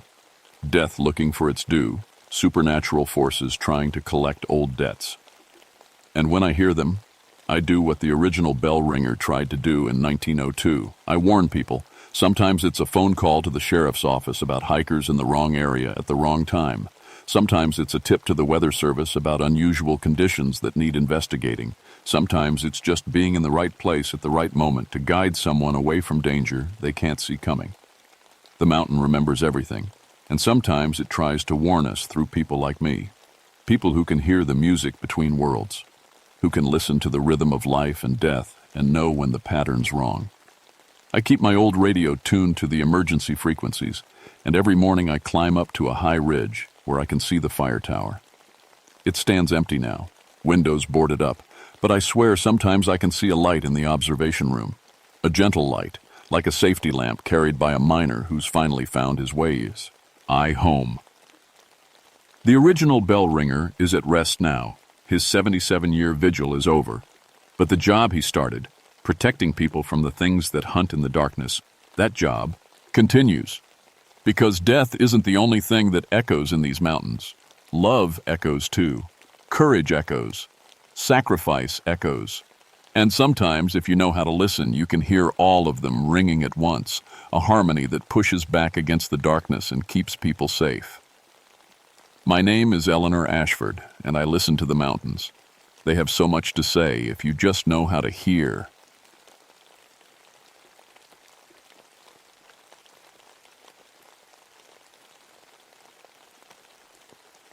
My name is Samuel Blackthorne, and I've been a park ranger for 21 years. I've seen drunk hikers fall off cliffs, found lost kids after 3 days in the wilderness, and pulled more dead bodies out of these mountains than I care to count. But nothing prepared me for what happened at Copper Creek Canyon in the summer of 1987. I should tell you about myself first, so you understand why this story matters. I'm Cherokee, born and raised in these North Carolina mountains. My grandmother used to tell me the old stories when I was little, about the raven mockers and the old ways. But I grew up modern, went to college, became a cop on the tribal police force before joining the Park Service. I respected the old stories, but I didn't really believe them. Skinwalkers were Navajo legends anyway, not Cherokee, and they definitely weren't real. That August was the worst drought anyone could remember. The Great Smoky Mountains looked like a tinderbox with fire danger at critical levels. The air hung thick and yellow with smoke from distant fires, and even the deepest streams were running at record lows. I was working cultural resource protection that summer, which meant keeping an eye on the Cherokee sacred sites scattered throughout the park. Copper Creek was one of my regular patrol areas, 3,600 feet up in the backcountry, where the old copper veins run through the rock like green blood. The place had history, bad history. Back in 1838, when the government forced the Cherokee off their lands, many families tried to hide in these remote canyons. Most of them died up there from cold, hunger, or the soldiers who hunted them down. The area around Copper Creek was dotted with burial sites, some marked, most not. Ancient ceremonial grounds that my people had used for hundreds of years before the white man came. I was checking the area every few days that summer because we had reports of artifact hunters, low-life grave robbers who thought they could make a quick buck selling Cherokee pottery and tools to private collectors. It made my blood boil every time I found evidence of their digging. The morning everything started, I got a radio call from Dr. Sarah Mitchell, the lead archaeologist on a university expedition that had permission to document some of the sites. Her voice sounded shaky through the static. "Ranger Blackthorne? We've got a problem up here." I keyed the radio. "What kind of problem, Dr. Mitchell?" "Someone's been moving our equipment overnight, tools scattered around, grid stakes pulled up. But that's not the weird part. She paused, and I heard papers rustling in the background. We found footprints around the burial site, human prints that change. Change how? They start human, then become bear tracks, then wolf. All from the same set of prints, like something was shifting as it walked. I rolled my eyes. City people always got spooked in the wilderness. Could be different animals following the same path, Doc. Bears will step in human tracks sometimes. That's what we thought too. But Ranger Blackthorn, her voice dropped to almost a whisper. We heard singing last night, Cherokee singing, coming from the burial ground. Ancient songs none of us recognized. A cold finger ran down my spine despite the 95-degree heat. My grandmother had taught me some of the old songs, and I knew enough Cherokee to recognize funeral chants when I heard them. But there were no Cherokee living up in that remote area. I'll be up there in 2 hours, I told her. Don't touch anything until I arrive. As I drove the winding mountain road toward Copper Creek, I tried to push down the uneasiness growing in my chest. The radio crackled with reports of more lightning strikes knocking out communication towers. If things kept up, we'd be completely cut off from the outside world until the weather cleared. I reached the trailhead just as the sun hit its peak. The heat was brutal, but as I hiked toward the archaeological site, I noticed something strange. The temperature seemed to drop as I got closer to the burial grounds. By the time I reached Dr. Mitchell's camp, I actually felt cold, which should have been impossible in that heat. The team had set up their equipment in a meadow about a quarter-mile from the main burial site. Dr. Mitchell met me at the edge of camp, a middle-aged woman with prematurely gray hair and worried eyes. "Thank God you're here," she said. "Things have gotten worse since I called." She led me to their work area, where survey equipment lay scattered like a tornado had hit it. Grid stakes had been pulled from the ground and arranged in patterns I didn't recognize. Measurement tape was wound around trees in complex spirals. But what made my skin crawl were the footprints she'd mentioned. They were clear as day in the soft earth, human feet, size 11 or 12, walking normally for about 20 yards. Then the stride changed, lengthened, and the prints became something else. Bare paws, massive ones. After another 20 yards, they shifted again, becoming wolf tracks, all from the same walker, following the same line toward the burial ground. "Could be a hoax," I said, but my voice sounded uncertain even to me. "Someone with different animal feet tied to their boots." Dr. Mitchell shook her head. "Look at the depth and spacing. These prints show the natural gait of each animal. You'd need to be a master tracker to fake this." That's when I noticed something else. The copper veins in the exposed rock faces seemed to be glowing with a faint green light. I'd seen copper ore before. My great-grandfather had mined these mountains in the 1920s, but I'd never seen it phosphoresce like that. "Doc," I said slowly, "how long have those rocks been glowing?" She followed my gaze and went pale. "They weren't doing that yesterday." That night, I set up camp with the archaeological team instead of hiking back to my truck. Something about the situation didn't feel right, and I wanted to keep an eye on things. Dr. Mitchell had 4 people with her, 2 graduate students, a photographer, and an elderly Cherokee man named Joseph Swimmers, who served as their cultural consultant. Joseph was someone I respected. He was a traditional keeper, one of the few people left who remembered the old ways. When I asked him about the strange tracks and the glowing copper, his weathered face went grim. "Bad things happened here long ago," he said in his careful English. "Some wounds in the earth never heal." "What kind of bad things?" Joseph was quiet for a long time, staring into our campfire. "In the old days, before the soldiers came, there was a medicine man named Koga. He was powerful, but he chose the dark path, practiced forbidden magic, stole years from dying people to make himself stronger. I'd heard whispers of such things from my grandmother, Cherokee shamans who became corrupted, turning into something called raven mockers. They were said to eat the hearts of the dying and steal their remaining years of life. When the soldiers came to force our people west, most Cherokee went. Some hid in the mountains and died slow deaths from hunger and cold. But Koga, Joseph's voice dropped. Koga made a bargain with dark spirits. He stayed in these mountains, feeding on the life force of anyone who disturbed the burial sites, getting stronger, living longer than any man should. "Joseph," I said gently, "that's just an old story." The old man looked at me with eyes that seemed ancient. "Is it, nephew? Then explain the tracks. Explain the singing. Explain why the copper glows with spirit light." Before I could answer, we heard it, a voice echoing through the canyon, singing in Cherokee. The words were old, older than anything I'd learned from my grandmother. It was a funeral song, but wrong somehow, twisted into something that made my teeth ache. Dr. Mitchell grabbed my arm. "That's what we heard last night." The singing went on for maybe 10 minutes, rising and falling like wind through the trees. When it finally stopped, the silence felt heavier than before. Even the crickets had gone quiet.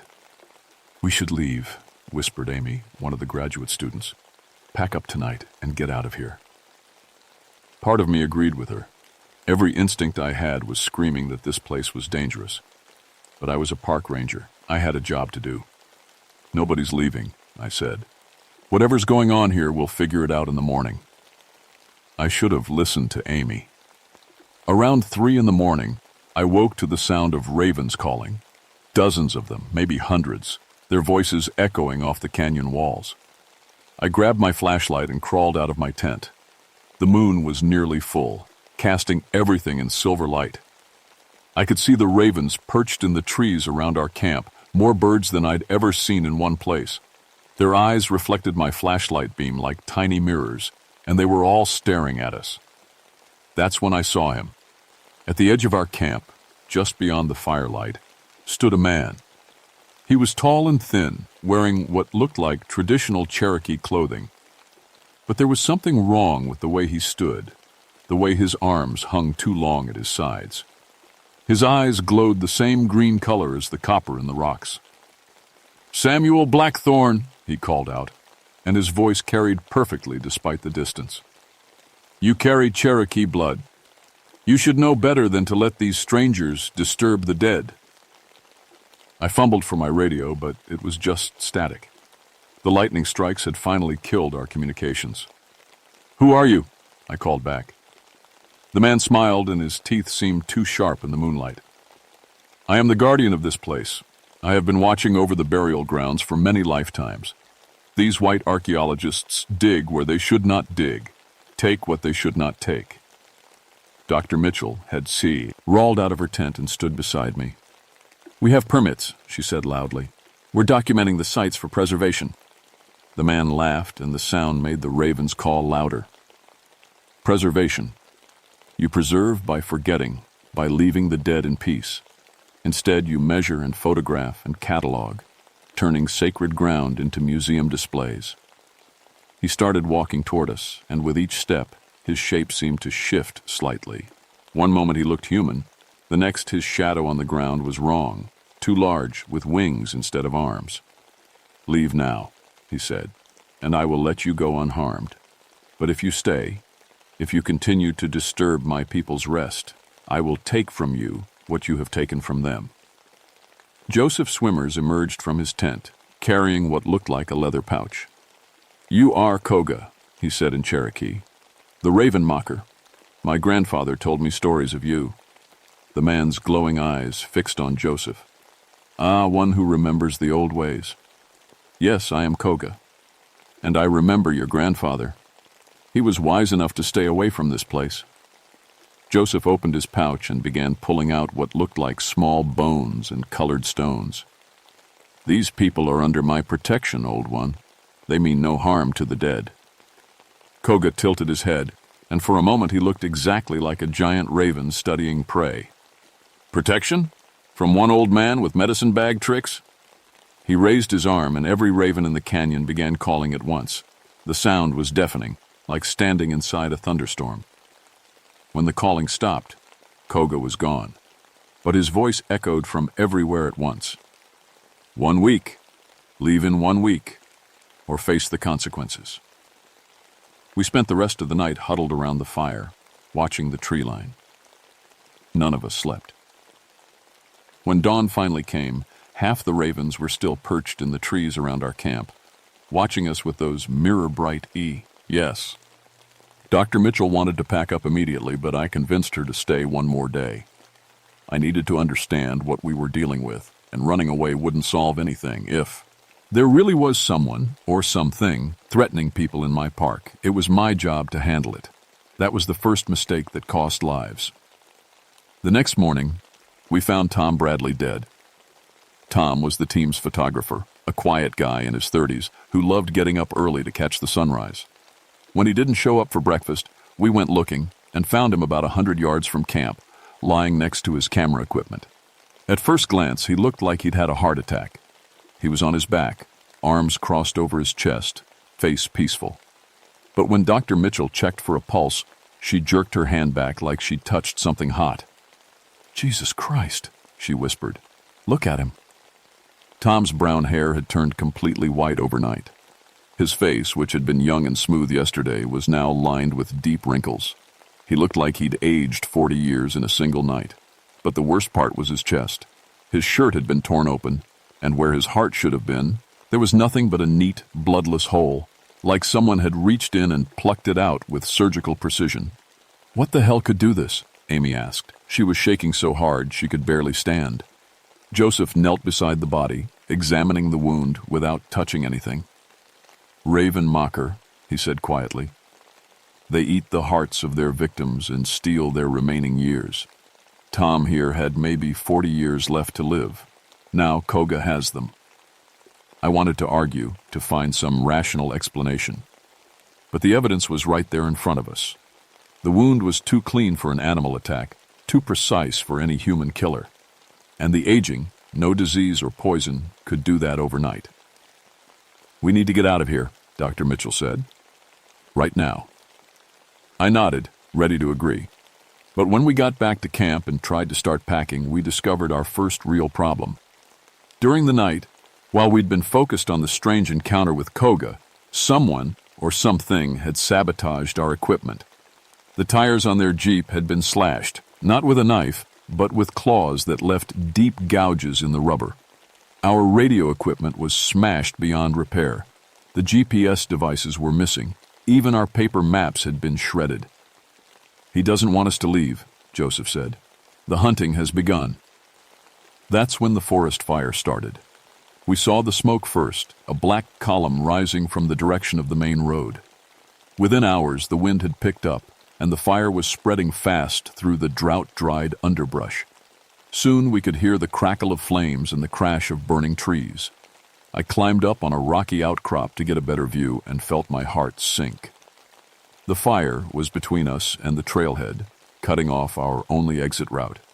We were trapped in the canyon with no way to call for help and no way out on foot. "How long before it reaches us?" Dr. Mitchell asked when I climbed back down. "Maybe 2 days if the wind stays steady. Less if it picks up." Amy started crying then. "We're going to die up here." "No," Joseph said firmly. "But we need to understand the rules we're playing by. Koga isn't just trying to scare us away anymore. He's hunting us." As if to prove Joseph's point, we found the second body that afternoon.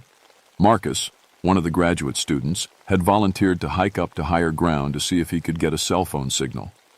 We found him 3 hours later, about half a mile from camp. Like Tom, he'd been aged decades overnight, his heart removed with impossible precision. But this time, there were other signs. The ground around Marcus's body was covered with tracks, human footprints that became raven claws, then wolf pads, then human again. And carved into a nearby oak tree, about 8 feet up, was a message in Cherokee. Joseph Trait, and slated, "2 warnings given, 3 remain. Leave or join the dead." 3 remain? Dr. Mitchell counted on her fingers. "But there are 4 of us left." Joseph shook his head. "He doesn't. Count me. I carry the old blood, know the old ways. In his mind, I belong here as much as he does." That night, we didn't even try to sleep. We built the fire up high and sat in a tight circle, backs to each other, watching the darkness. The ravens had returned in even greater numbers, covering the trees like black leaves. Their eyes reflected the firelight in thousands of tiny green points. Around midnight, Koga appeared again. This time he didn't bother with the pretense of looking human. He perched in a tree about 30 feet away, and he was enormous, a raven the size of a man, with wings that blocked out the stars. When he spoke, his voice came from everywhere at once. "Two have chosen to stay forever," he said. "Three choices remain." Dr. Mitchell stood up, holding a burning branch like a torch. "What do you want from us?" "I want you to understand," Koga replied. "For 150 years, I have protected these burial grounds from desecration. Soldiers, treasure hunters, archaeologists, all have learned to leave this place alone. But you outsiders keep coming, keep disturbing the rest of my people. We're trying to preserve the sites," Dr. Mitchell protested, "to make sure they're protected for future generations." The giant raven laughed, and the sound was like wind through a graveyard.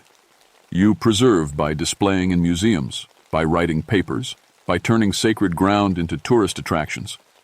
True preservation means leaving the dead undisturbed." He spread his wings, and his shadow covered half our camp. "I made a bargain long ago to become guardian of this place. I gave up my human life, my human death, to protect what matters. The spirits gave me the power to take years from the living, to change my shape, to command the ravens and wolves." "You're insane," Amy whispered. Koga's glowing eyes fixed on her. "Am I? Or am I the only one who remembers what Tiat?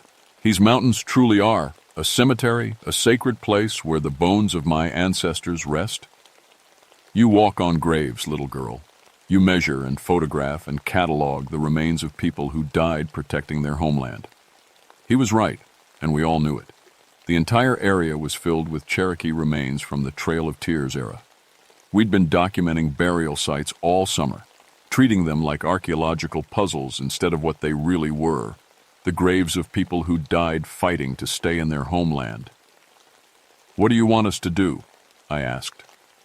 "I want you to choose," Koga said. "Three of you can leave. If you promise never to return, never to speak of this place, never to send others here. But one must stay. One must die to balance the scales." Joseph stood up slowly. "I'll stay." "No," I said immediately. "I won't let you sacrifice yourself for us." The old man smiled sadly. "Nephew, I'm 83 years old. I've lived my life, raised my children, passed on the old stories. My death serves a purpose. Yours would not." But before any of us could argue further, the forest fire made the decision for us. The wind shifted during the night, and by dawn the fire was racing toward our canyon much faster than I'd predicted. We could see the orange glow through the trees, and the air was so thick with smoke we could barely breathe. "We have maybe 6 hours before it gets here," I told the others. "We need to move now." But there was nowhere to go. The fire blocked our normal exit route, and the canyon walls were too steep to climb. Our only option was to follow Copper Creek upstream to where it cut through a gap in the mountains. But that route would take us directly through the heart of the burial grounds. "He planned this," Joseph said, coughing from the smoke. "Koga called the fire spirits to trap us." "Forest fires aren't supernatural," Dr. Mitchell protested. "Lightning strikes, dry conditions. Lightning that strikes only the trees between us and safety." Joseph pointed toward the fire line. "Lightning that burns in patterns that hurt us. Exactly where he wants us to go." Looking at the fire's path, I had to admit Joseph had a point. The burn pattern was too convenient, forcing us toward the burial grounds like cattle toward a slaughter pen. We had no choice but to pack what we could carry and start hiking upstream.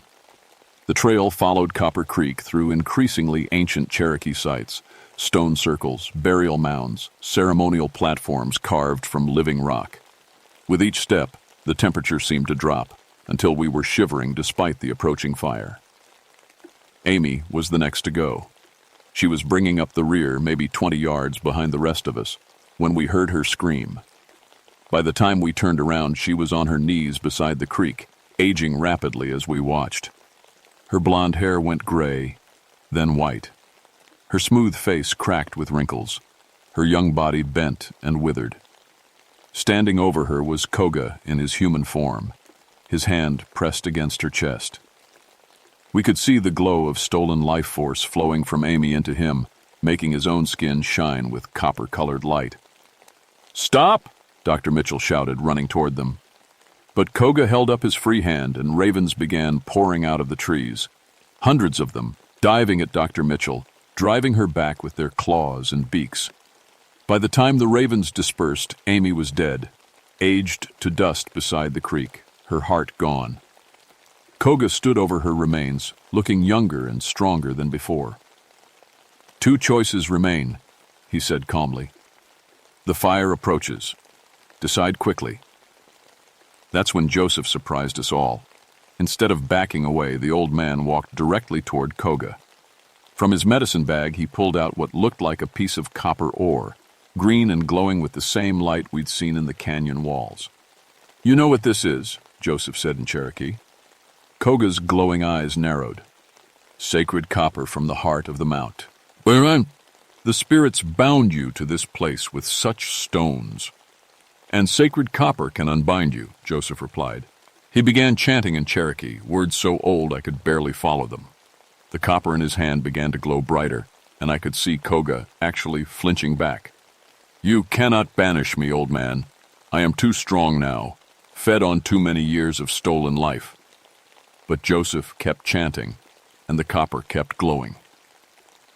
Around us, the burial grounds began to respond. The stone circles lit up with the same green light. The carved platforms hummed with power. Even the copper veins in the canyon walls began to pulse like a heartbeat. "The spirits bound you here to protect the dead," Joseph called out, his voice carrying despite the growing wind. "But you have become what you were meant to guard against, a violator of sacred ground, a killer of the innocent." Koga let out a roar that was part human, part raven, part something else entirely. He began shifting rapidly between forms, man to bird to wolf to something that was all three at once. His skin cracked, revealing the copper-green light beneath. "I am the Guardian," he screamed. "I have protected this place for 150 years." "You have corrupted this place," Joseph shot back. "The spirits call for your judgment." The old man raised the glowing copper above his head, and suddenly the entire canyon was filled with voices. Cherokee voices, singing the old songs. Not the twisted funeral chants we'd heard before, but songs of peace, songs of passing, songs of rest. Koga's form began to dissolve, the stolen years of life flowing out of him like smoke. He was shrinking, aging, becoming the ancient man he truly was. But he had one final surprise. As his power faded, Koga lunged not at Joseph but at me. His claws, still sharp despite his weakening form, raked across my chest, tearing through shirt and skin. I felt a terrible cold rush through me, saw my own life force begin to dim. "If I cannot have my guardianship," he gasped, "I will take the Cherokee blood that should have protected this place." That's when Joseph did something I'll never forget. He threw himself between Koga and me and pressed the sacred copper directly against the creature's chest. There was a flash of green light bright enough to blind, and when my vision cleared, both Joseph and Koga were gone. All that remained was a pile of copper dust beside the creek and Joseph's medicine bag lying open on the ground. Dr. Mitchell and I stood there in shock as the Cherokee voices faded and the supernatural light died from the canyon walls. The fire was maybe an hour away now, close enough that we could feel the heat. "We need to move," I said finally. We followed the creek for another mile until we reached the gap in the mountains. From there, we could see a helicopter circling in the distance, the fire service, probably looking for survivors. I used my emergency flare gun to signal them, and within an hour we were being airlifted to safety. The official report listed Joseph Swimmers as a victim of smoke inhalation. His body was never found, which wasn't unusual given how hot forest fires burn. Amy and the others were listed as victims of a freak animal attack followed by exposure to toxic smoke. Only Dr. Mitchell and I knew the truth. 3 months later, Dr. Mitchell's archaeological expedition was officially canceled. The university cited safety concerns and budget constraints, but I knew the real reason. Sarah had recommended that the Copper Creek sites be designated as protected Cherokee cultural areas, off limits to all future research. The National Park Service agreed without argument. Sometimes bureaucracy works in mysterious ways. I still patrol that area, but differently now. I carry one of Joseph's sacred copper pieces in my pocket, and I've learned to recognize the signs when something supernatural stirs in those ancient mountains. The old Cherokee burial grounds deserve their rest, and I make sure they get it. The copper veins in the canyon walls still glow sometimes, especially on clear nights when the moon is full. I think it's Joseph's spirit, still standing guard, but in a different way than Koga did. Joseph protects by keeping people away from danger. Koga protected by destroying anyone who came too close. Dr. Mitchell moved back to California and changed her specialty to historical preservation. We exchange Christmas cards, but we've never talked about what really happened that summer. Some things are better left unspoken, but I want you to understand something important about what I've told you. The Cherokee have been in these mountains for thousands of years. We know every stream, every cave, every sacred site. When the government forced my people west on the Trail of Tears, hundreds died rather than leave their homeland. They're still here, in the burial grounds and ceremonial sites scattered throughout the park. Those places deserve respect, not just as archaeological treasures, but as what they truly are, the graves and churches of a people who love this land enough to die for it. I'm telling you this story because I'm getting old, and someone needs to know the truth. The rangers who take over my patrol routes need to understand that some places in these mountains are different. Some places have guardians who remember the old ways, both good and evil. The spirits that Joseph called on that night are still listening. They're still watching. And they're still deciding who belongs in their sacred places and who doesn't. Koga is gone, but he won't be the last supernatural guardian these mountains produce. The Cherokee dead have been disturbed too many times by too many people who see dollar signs instead of graveyards. Next time you're hiking in the backcountry and you come across stone circles or burial mounds, remember that you're walking on Simnees, a cred ground. Show respect. Leave offerings if you know how. And if you see copper veins glowing green in the moonlight, or hear voices singing songs in a language you don't understand, don't investigate. Just turn around and walk away. Some secrets are meant to stay buried, and some guardians are still on duty. My name is Samuel Blackthorne, and I've been protecting Cherokee sacred sites for 21 years. I thought I knew every legend in these mountains until Copper Creek taught me that some legends are still alive, still watching, still waiting. The old ways never died. They just learned to hide better. And they're still out there, in the shadows between the trees, making sure the dead stay dead and the living remember their place.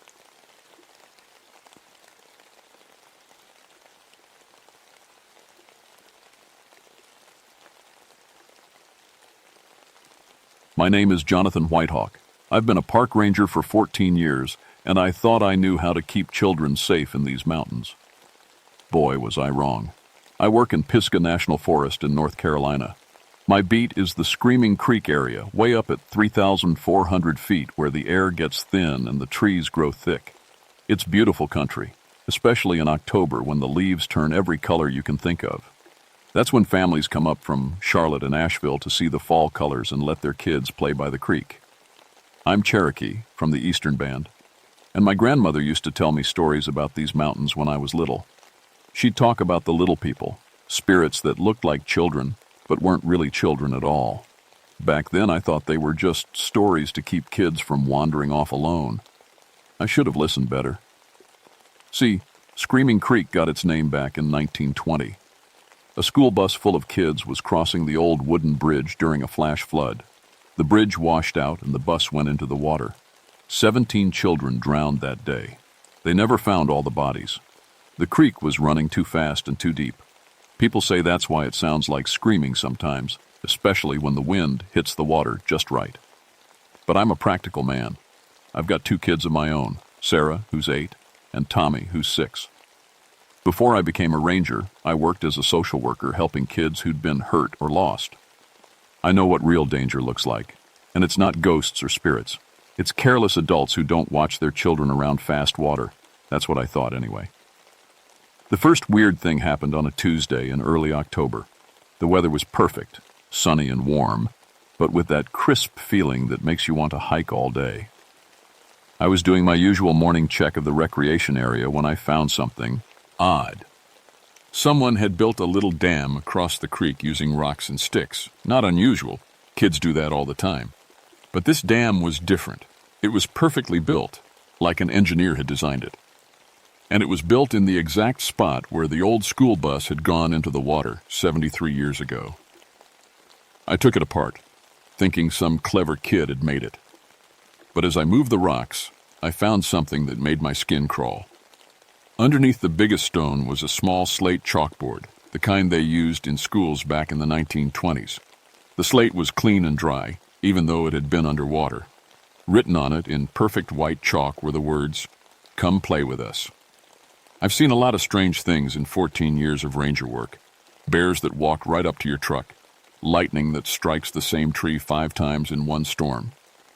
But I'd never seen anything that made my hands shake like that little chalkboard did. I should have reported it. Should have called my supervisor and told him about the old school slate. Instead, I threw it back in the creek and told myself it was just some kind of joke. Maybe someone from the Historical Society had dropped it, or some kid had brought it from home. But that night, I couldn't sleep. I kept thinking about how dry that chalk had looked and how perfect the writing was. And I kept hearing my grandmother's voice telling me about the little people who lived in the water and wanted living children to come play with them forever. The next morning, 3 families were already setting up for a day by the creek when I arrived at 7 a.m. The Hendersons from Asheville had their twin boys, about 10 years old. The Millers brought their daughter Katie, who was maybe 12. And the Johnsons had brought their whole clan, grandparents, parents, and 4 kids ranging from age 5 to 15. Perfect family fun. Safe, supervised, unnormal. I should have sent them all home. The first sign of real trouble came around noon. I was checking the rope swing that hangs over the deepest part of the creek when little Katie Miller came running up to me, her face white as paper. "Mr. Ranger," she said, tugging on my sleeve, "the sad children want me to come swimming, but Mom says the water's too cold." I looked around. All the other kids were eating lunch with their families about 50 yards upstream. "What sad children, honey?" Katie pointed toward the creek. "Right there. They're wearing old-fashioned clothes, and they look really sad. They keep asking me to come play underwater games with them." I followed her pointing finger, but I didn't see anything except the creek flowing over the rocks. The water was crystal clear. You could see all the way to the bottom. No children. No anything. "I don't see any kids in the water, Katie." She stared at me like I was blind. "They're right there. The girl with the long dress is waving at you. Can't you see her?" A cold feeling crawled up my spine. I knelt down next to Katie and spoke quietly. "Honey, can you tell me what these children look like?" "There's 17 of them," Katie said, like she was reciting from memory. "They all got on a big yellow bus to go to school, but the bus fell in the water and they couldn't get out. Now they live down there and they're really lonely." My mouth went dry. I'd never told anyone about the 1920 bus accident during my safety talks. Most people didn't even know about it. But this little girl from Charlotte was describing it perfectly, right down to the number of victims. "Katie, who told you about the school bus?" "The sad girl with the braids. She said her name is Mary, and she's been waiting a really long time for new friends. She showed me where the bus is." Katie pointed to a spot in the creek that was deeper than the rest, where the water looked almost black. "It's right down there. Do you want to see it?" Before I could answer, Katie started walking toward the water. Not running like a kid would, but walking slow and steady, like someone was calling her name. I caught her arm. "Whoa there. Let's go back to your mom and dad." As I led Katie away from the creek, I looked back over my shoulder. For just a second, maybe it was a trick of the light through the trees, I thought I saw a pale face looking up at me from deep in the water. A child's face with braids, watching us walk away. But when I blinked and looked again, there was nothing. That afternoon, I talked to all the parents. I told them to keep a close eye on their kids around the water, not because of any ghost stories, but because the creek had dangerous currents that weren't always visible. Mountain water could be tricky that way. The parents nodded and smiled and promised to be careful. But I noticed the kids weren't really playing anymore. They were all standing by the creek's edge, staring down into the water like they were watching something fascinating. And they were all talking quietly to each other about the friends in the water and the games they wanted to play. When the families packed up to leave around 4 o'clock, I helped them carry their things to the parking area. That's when I found the drawings. Someone had left a whole pile of children's artwork on my truck's windshield. The drawings were done in crayon on what looked like old brown paper, the kind they might have used in schools decades ago. Each drawing showed the same thing: a yellow school bus underwater, surrounded by children in old-fashioned clothes. At the bottom of every picture, in different crayon colors, someone had written, "Come play with us," over and over. I asked all the families if their kids had left the drawings. Every parent said no. Their children had been with them all day, and none of them had brought that kind of brown paper. But here's the thing that really got to me. The drawings were bone dry. We'd had a light rain shower around 2 o'clock, and everything else in the parking area was damp. My truck was wet, the picnic tables were wet, even the trash cans were wet. But those drawings were completely dry, like they'd been protected by something. That night I called my friend Dr. Ann Rivers, a child psychologist who sometimes helped me with difficult cases. I told her about Katie Miller and the other kids and about their strange behavior around the creek. "Jonathan," she said, "children have very active imaginations. They probably overheard adults talking about local history, or maybe they saw something on the internet about the old bus accident. But Ann, the way they described it was so detailed, and they all seemed to be seeing the same thing. Mass suggestion. One child tells a story, and the others pick up on it and elaborate. It's more common than you'd think." Dr. Rivers made sense. She had a PhD and years of experience with kids. I was just a ranger who'd been spooked by some coincidences and children's drawings. But when I hung up the phone, I found myself thinking about my grandmother again.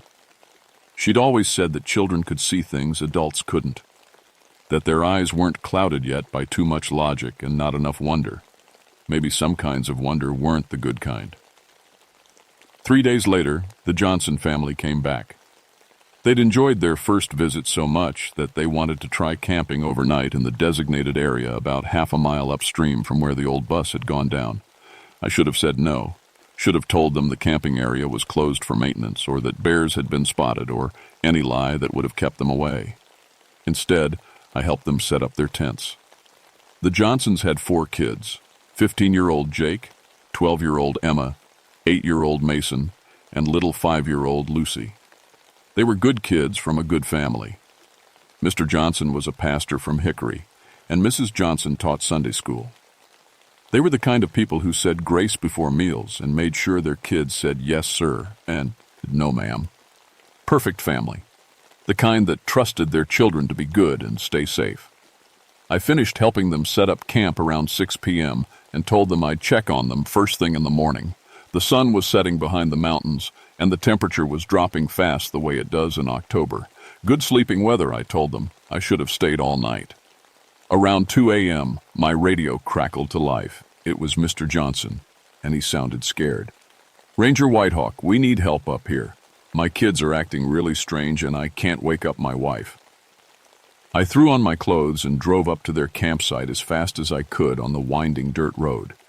When I got there, I found something that still gives me nightmares. Mrs. Johnson was unconscious in their tent, breathing but completely unresponsive. The 4 children were standing by the creek in their pajamas, holding hands in a line, staring down into the black water. They weren't shivering, even though the temperature had dropped to about 40 degrees. "Kids," I called out, "come away from the water." None of them moved. It was like they couldn't hear me. Mr. Johnson grabbed my arm. "They've been like this for an hour," he whispered. "I can't get them to respond. And Jonathan, they're not alone down there." I followed his pointing finger and felt my heart stop. There were other children in the water, not on the bank with the Johnson kids, but actually in the creek, standing underwater like it was air. I could see them clearly in the moonlight. 17 children in old-fashioned clothes, looking up at the Johnson kids with pale, eager faces. As I watched, one of the underwater children, a girl with braids, just like Katie Miller had described, reached up toward the surface. Little Lucy Johnson let go of her brother's hand and started walking into the water. "Lucy, no!" I ran and caught her around the waist, pulling her back from the creek. The moment I touched her, she snapped awake and started crying. "I want to play with Mary. She promised to show me her dollhouse under the water." One by one, I pulled the other Johnson children away from the creek. As soon as I touched each one, they woke up like they'd been sleepwalking. They were all confused and cold, with no memory of how they'd gotten outside their tents. But when I looked back at the water, the 17 children were gone. Mr. Johnson helped me get his kids wrapped in blankets and warmed up by their camp stove. Mrs. Johnson woke up around 3 a.m. with a terrible headache and no memory of the past few hours. "We're leaving," Mr. Johnson said. "Something's not right here." I helped them pack up in the dark and followed their car down the mountain to make sure they got out safely. As we drove away, I kept checking my mirrors, half expecting to see small figures following us down the road. The next morning, I called my supervisor and requested a meeting. I was going to tell him everything. The drawings, the children's stories, what I'd seen at the Johnson campsite. I was going to recommend that we close the Screaming Creek area until we could figure out what was happening. But when I walked into his office, there was someone else there waiting for me. Dr. Ann Rivers had driven up from Asheville. "Jonathan," she said, "I've been thinking about our phone conversation, and I'd like to interview some of the children who've been having these experiences. From a professional standpoint, this could be a fascinating case study in group psychology." My supervisor was nodding enthusiastically. "Dr. Rivers thinks this could help us understand how local legends affect children's behavior. It might even lead to better safety education programs." So instead of closing Screaming Creek, we decided to study it. God help us, we decided to study it. Dr. Rivers set up a temporary research station in the ranger office and put out word that she wanted to talk to families whose children had experienced anything unusual at the creek. Within 2 days, we had more responses than we could handle. It turned out Katie Miller wasn't the first child to see things in the water. Over the past 3 years, dozens of kids had reported seeing sad children in Screaming Creek. Parents had written it off as imagination or the result of local ghost stories. But Dr. Rivers discovered something that made my blood run cold. Every single child who'd had an encounter gave the same exact details about the 17 children underwater. Same names, same descriptions of their clothes, same story about the school bus. Even kids who'd never heard the local legend before were describing Mary with the braids, and Tommy who wore suspenders, and little Sarah who lost her lunchbox in the water. "This is impossible," Dr. Rivers said, spreading out interview notes across her desk. "Children this age don't have the capacity for such detailed, consistent shared delusions. There has to be some other explanation." I wanted to tell her that my grandmother would have had a very simple explanation. But Dr. Rivers was a scientist, and I was just a ranger who was starting to believe in things that couldn't exist. That's when 8-year-old Mason Johnson disappeared. Mason had been having nightmares ever since the camping trip. His parents brought him back to Dr. Rivers for a follow-up interview, hoping she could help him process what he'd experienced. The interview was supposed to be safe. It was 11 a.m. on a sunny Thursday. Dr. Rivers was there with her recording equipment, and I was keeping watch. Mason's parents were sitting right outside the office door. Everything should have been fine. "Mason," Dr. Rivers said gently, "can you tell me about the children you saw in the water?" Mason nodded seriously. He was a quiet kid with dark hair and his father's earnest eyes. "They're not mean," he said. "They're just really lonely. Mary says they've been waiting so long for new friends to play with. What kind of games do they want to play? Water games. Hide and seek underwater. Tea parties in the caves under the creek. Mary says there's a whole school down there with desks and everything, and they need more kids to fill up the empty seats." Dr. Rivers was taking notes, nodding encouragingly. "That sounds interesting. Did Mary say anything else?" Mason's eyes got that distant look I'd seen before in kids who'd encountered the shadow children. "She says I can come visit any time I want. She says the water doesn't hurt if you're friends with them. She says—" Mason stopped talking mid-sentence. His eyes went completely blank, and he stood up from his chair like he was being called. "Mason?" Dr. Rivers reached for him, but he was already walking toward the door. I tried to intercept him, but the kid moved faster than should have been possible. He slipped past me and out the door, past his confused parents, and straight toward the creek. By the time we caught up, Mason was already waist-deep in the water, walking steadily toward the deepest part where the current was strongest. "Mason!" his mother screamed. "Come back!" But Mason couldn't hear her, or wouldn't. He kept walking deeper, the water rising to his chest, then his shoulders. I kicked off my boots and dove in after him. The creek was freezing cold and moving fast. But that wasn't the worst part. The worst part was what I saw when I went underwater. They were all there, all 17 of them, standing in a circle around Mason like they were welcoming him to their group. They looked exactly like the children had described, pale, wearing old-fashioned clothes, with faces that were sad and hungry at the same time. Mary, the girl with braids, reached out and took Mason's hand. When she touched him, his eyes rolled back and he stopped struggling against the current. I grabbed Mason around the waist and kicked toward the surface, but something was wrong. The creek was deeper than it should have been, and no matter how hard I swam, the surface seemed to stay the same distance away. That's when I realized we weren't in the regular creek anymore. Somehow we'd been pulled into whatever underwater world the shadow children inhabited. I could see their school bus in the distance, sitting on the bottom of an impossible deep lake. Its doors were open, and more children were getting out. Children who'd been trapped in there for 73 years, waiting for enough living kids to join them so they could finally rest. "Let him go," I managed to say, even though we were underwater and I shouldn't have been able to speak. Mary smiled at me. It was a terrible smile, full of longing and sadness and hunger. "He wants to stay," she said.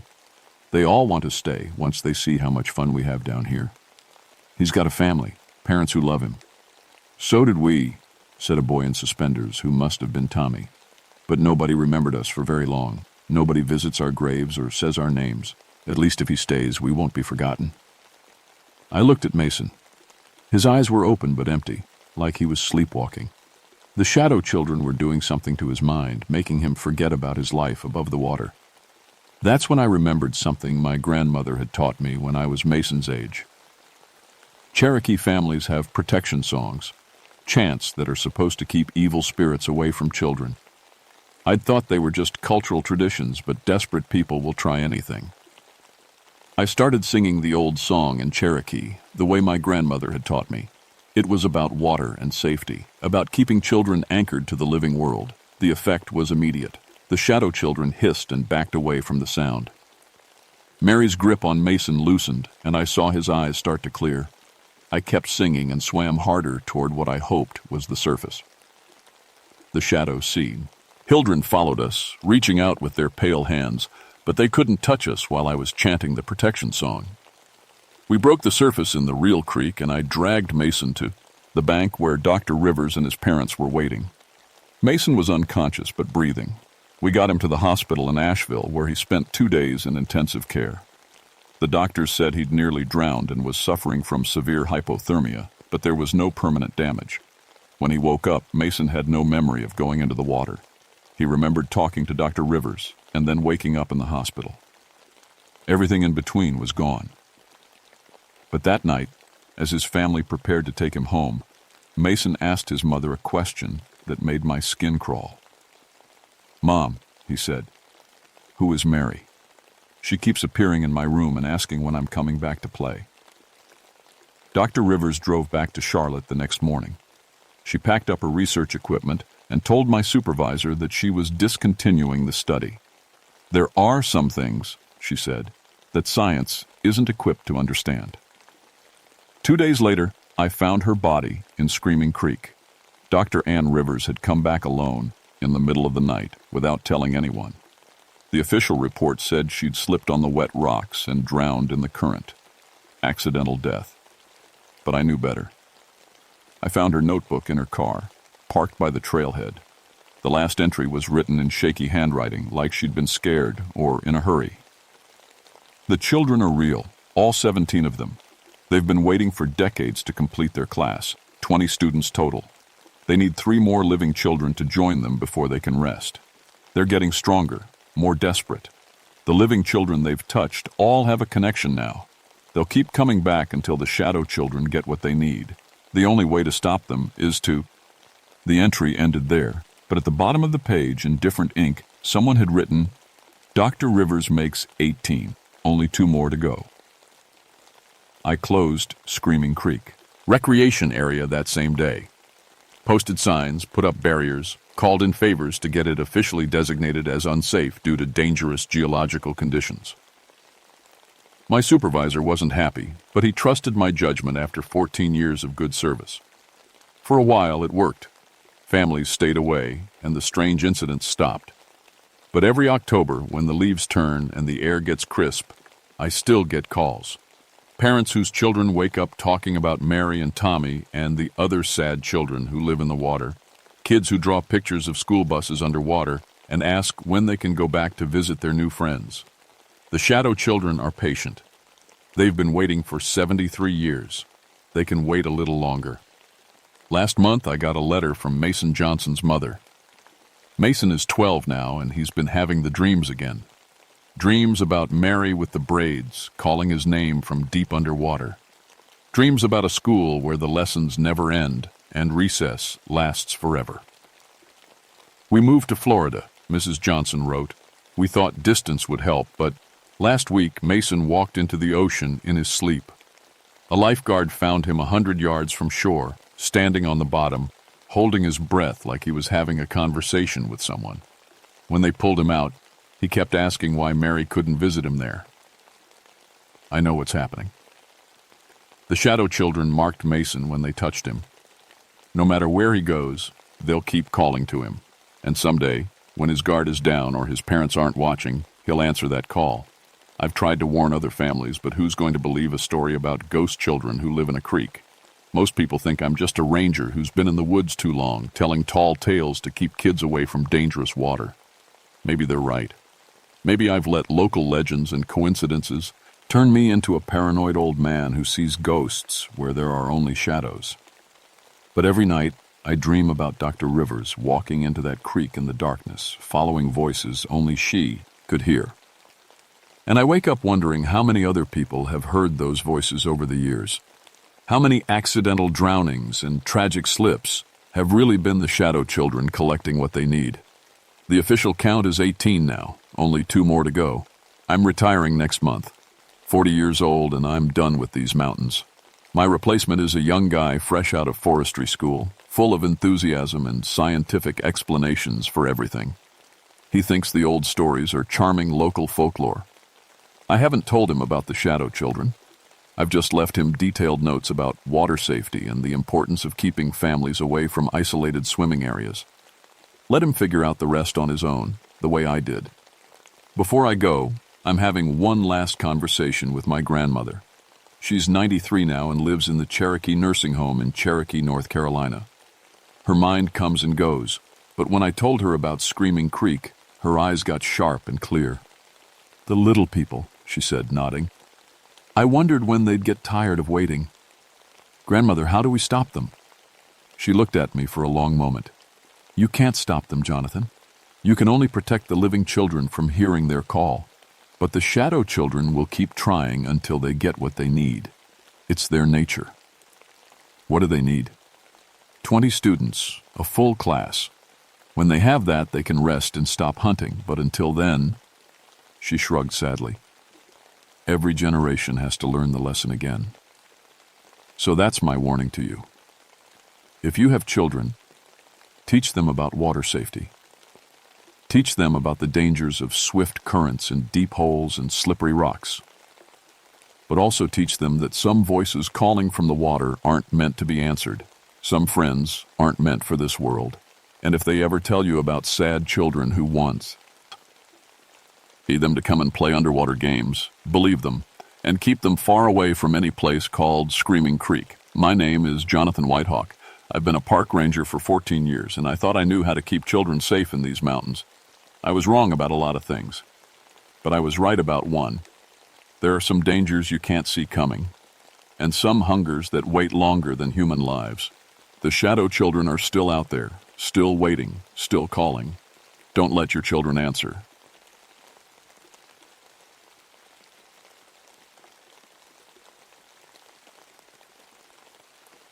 My name is Richard Stonefield, and I've been a park ranger for 17 years. Before that, I was military police in Vietnam. I've seen things that would make most people sick. Drug labs hidden in caves, murder scenes where animals got to the bodies first. But nothing, and I mean nothing, prepared me for what happened on Devil's Backbone Ridge in July 1984. I was 43 then, old enough to know better than to ignore my gut feelings. The Monongahela National Forest in West Virginia was my beat. Devil's Backbone was the worst part of it, a ridge system that climbed to 3,800 feet, thick with trees that hadn't seen an axe in 200 years. The ridge got its name from the way it curved like a giant spine through the mountains. Local folks said it was cursed. That July was brutal. A heat wave had been cooking the mountains for 2 weeks straight. Every day hit 100 degrees and the humidity made it feel like breathing soup. The drought had dropped the water level in streams I'd never seen so low. It exposed old foundations and settlements that had been hidden for decades. Even the buzzards seemed tired, circling lazy in the thick air. I'd heard stories about Devil's Backbone my whole life. My grandfather used to tell tales about the Hunger Hollow folk, a family that lived way back in the mountains and ate anyone who wandered into their territory. Just stories to scare kids, I figured. Mountain folklore to keep campers from going too far off the trails. The ridge had been settled by Scottish-Irish families back in the 1790s. Hard people who came to America looking for land nobody else wanted. They found it all right. The ridge was so isolated that some families went years without seeing outsiders. Rumors said they married their own cousins and sisters when nobody else was around. That kind of thing can mess with bloodlines, make people strange. But I never believed. Read the cannibal stories. Not until that summer. The first sign of trouble came on July 15th. A couple of college kids from Pennsylvania had been hiking the Ridge Trail. They were supposed to check in at the ranger station every 3 days. When day 6 came and went with no word, I knew something was wrong. I found their last campsite easy enough. These kids were neat, everything packed and organized like they taught you in Boy Scouts. But the camp was empty. Sleeping bags still in the tent. Food still hanging in the bear bag. Their car keys were on the picnic table. What made my skin crawl was how quiet it was. No birds singing, no squirrels chattering. Even the flies seemed to stay away from that spot. In 17 years of ranger work, I'd never found a place in the woods that felt so wrong. I radioed for backup and started looking for tracks. Found some too. Boot prints heading up the ridge toward the old settlements. But mixed in with those boot prints were others. Bare feet, long and narrow like they belonged to someone who never wore shoes. The toes were spread wide with claw marks at the tips like fingernails that had grown too long. That first night I camped near the empty tent, figuring the kids might come back. Around midnight, I heard something moving in the woods. Branches breaking. Something big working its way through the underbrush, but trying to be quiet about it. I grabbed my flashlight and pistol, called out, "Hello? Anyone out there?" The sound stopped. Then I heard something that made my blood freeze. Clicking. Like someone making sounds with their tongue against their teeth. Back and forth, like a conversation, but not with words. The clicking moved around my camp in a circle, always staying just outside my flashlight beam. I didn't sleep that night. The next morning, I found more tracks. Lots of them. It looked like a whole group had surrounded my camp during the night. The bare footprints were everywhere. Big ones, little ones, some so small they had to belong to children. But children don't leave claw marks in tree bark 2 feet off the ground. I followed the trail deeper into the ridge. The path got rougher as I climbed, sometimes disappearing completely where rock ledges cut across the hillside. The heat was getting worse. My water was running low, and I hadn't seen a stream in hours. Around noon, I smelled something that made me gag. Sweet and rotten, like meat left in the sun too long. I'd smelled it before in Vietnam, the smell of death. But this was stronger, thicker. It seemed to hang in the air like fog. The smell led me to a clearing I'd never seen before, even after 17 years walking these mountains. In the center was a pile of bones. Not animal bones. Human bones, picked clean and white from the sun. Arm bones, leg bones, ribs and skulls. Lots of skulls. But what really got to me were the teeth marks. Something had been gnawing on those bones. The marks were too big for animals, too regular. Human teeth marks, but bigger than they should be. Like whoever was doing the chewing had filed their teeth to points. I was taking pictures when I heard the clicking again. This time it was coming from 3 directions at once. I spun around, pistol drawn, but saw nothing except shadows between the trees. "I'm a federal ranger," I shouted. "If someone's out there, show yourself." The clicking stopped. Then I heard a sound that's stayed with me for 40 years. Laughter. High and thin, like children giggling. But wrong somehow, like they were laughing at a joke I didn't understand. I got out of there fast. Back at the ranger station, I called the state police. Detective Maria Santos drove up from Charleston that afternoon. Maria was tough, 10 years on the force, grew up in the mountains herself. She'd seen enough to not get spooked easy. But when I showed her the photos of that bone pile, her face went white. "Jesus, Rick," she said. "How many people you think this is?" I'd been thinking about that all afternoon. Hard to say, but I count at least 8 skulls. Could be more buried underneath. We went back the next morning with a full team. 3 state police officers, a forensics guy, and enough equipment to run a proper investigation. But when we got to the clearing, the bone pile was gone. Every last bone had been moved. In its place was something that made my stomach turn. Clothes, hiking boots, backpacks, all arranged in neat rows like a store display. I recognized the college kids' gear right away. Their Pennsylvania State University t-shirts were right there in the front row. "They're watching us," Maria whispered. She was right. I could feel eyes on us from the woods. The same feeling I used to get in Vietnam when Charlie was setting up an ambush. My skin was crawling. That's when Officer Davis found the cave. It was hidden behind a wall of hanging vines, invisible unless you knew exactly where to look. The opening was just wide enough for a person to squeeze through. Davis shined his flashlight inside and immediately stepped back, covering his nose. "Christ, that smell," he gasped. The sweet, rotten stench was pouring out of that cave like smoke from a fire. But underneath it was something else. Something that smelled like cooking meat. "We need more backup," Maria said, "and gas masks." But before we could call it in, we heard screaming. Officer Kim had been guarding our vehicles down the trail. His screams echoed through the woods, high and desperate. Then they cut off sudden like someone had flipped a switch. We ran toward the sound, crashing through brush and jumping fallen logs, found Kim's radio first, smashed to pieces on the ground, then his hat, then his gun, still in the holster. But no Kim. What we found instead were drag marks leading back toward the cave. And blood. Lots of blood, but not enough for someone to have died. Just enough to show he'd been hurt bad. "They took him," Maria said. Her voice was shaking now. "They took Kim alive." That's when we heard the clicking again, all around us, getting closer, and mixed in with it, something that might have been voices. But if they were voices, they weren't speaking any language I'd ever heard. The temperature seemed to drop 10 degrees, even in that blazing heat.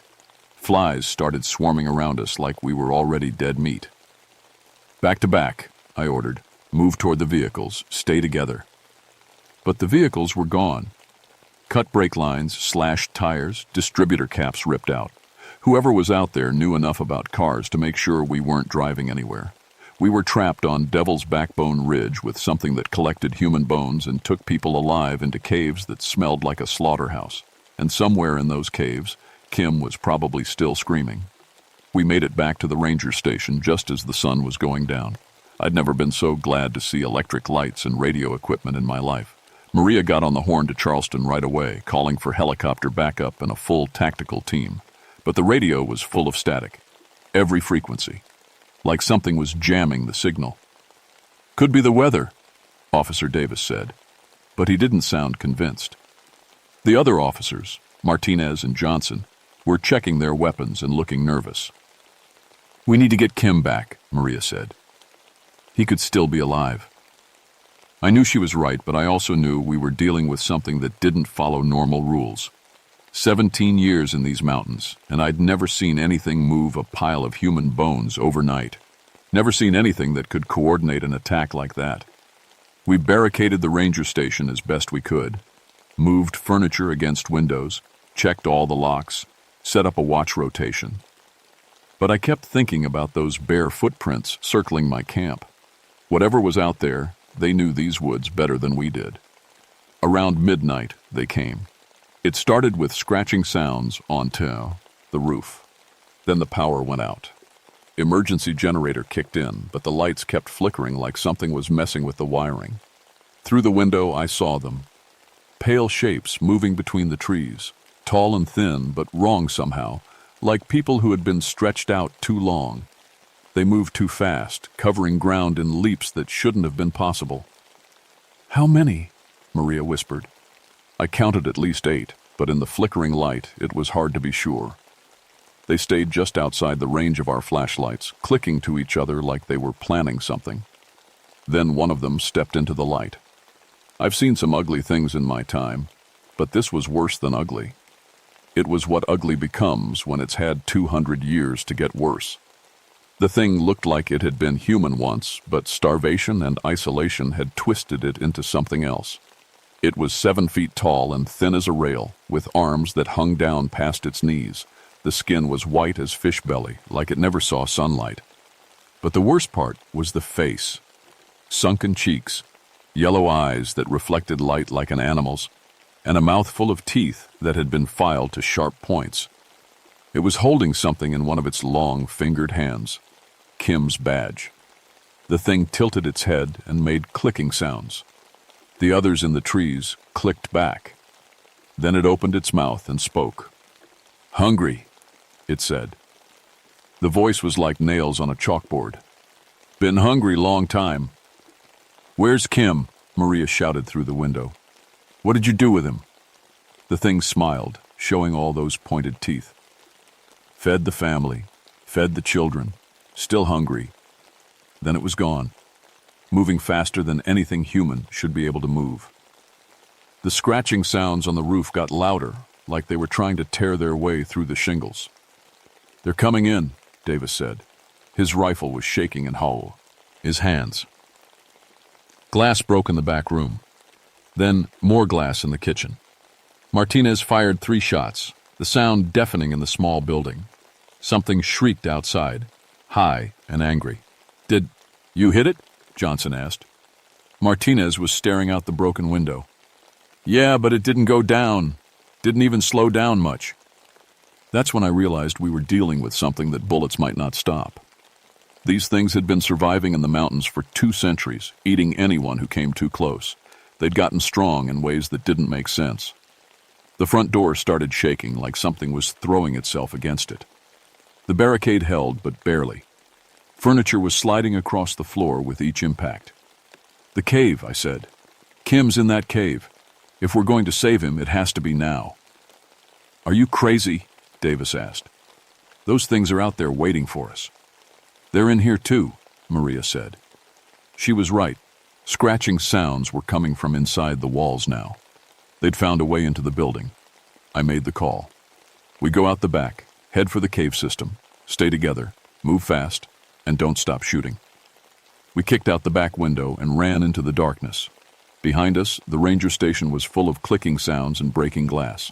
Whatever those things were, they were tearing the place apart looking for us. The woods were alive with movement, pale shapes jumping from tree to tree above our heads, eyes reflecting our flashlight beams. The clicking sounds coming from all directions now, like we were surrounded by 100 of them. Davis tripped and went down hard. When I helped him up, his leg was bleeding. "Something cut me," he gasped. I looked at the wound. 3 parallel slashes, too deep and too clean to be from branches. Something with claws had tagged him. "Keep moving," I said. But I knew we weren't going to make it. These things were herding us like sheep, driving us exactly where they wanted us to go. The cave entrance was ahead, that sick, sweet smell pouring out of it like breath from a corpse's mouth. But we calls. You'd hear something else now. Screaming. Faint, but definitely human. Kim was still alive, and he was inside that cave with whatever these things were. Maria looked at me. We have to go in. I nodded. In Vietnam, we had a saying, never leave a man behind, even if it meant walking into hell. The cave mouth swallowed our flashlight beams like they were candles. The smell was so bad that Martinez threw up right at the entrance, but we could still hear Kim screaming somewhere in the darkness ahead. Behind us, the clicking sounds were getting closer. We were trapped between the cave and the things that wanted to eat us. Time to find out what was really hiding in the belly of Devil's Backbone Ridge. The cave was worse than anything I'd imagined in my darkest nightmares. The walls were covered with scratches, not random marks, but symbols and drawings that looked like they'd been made over generations.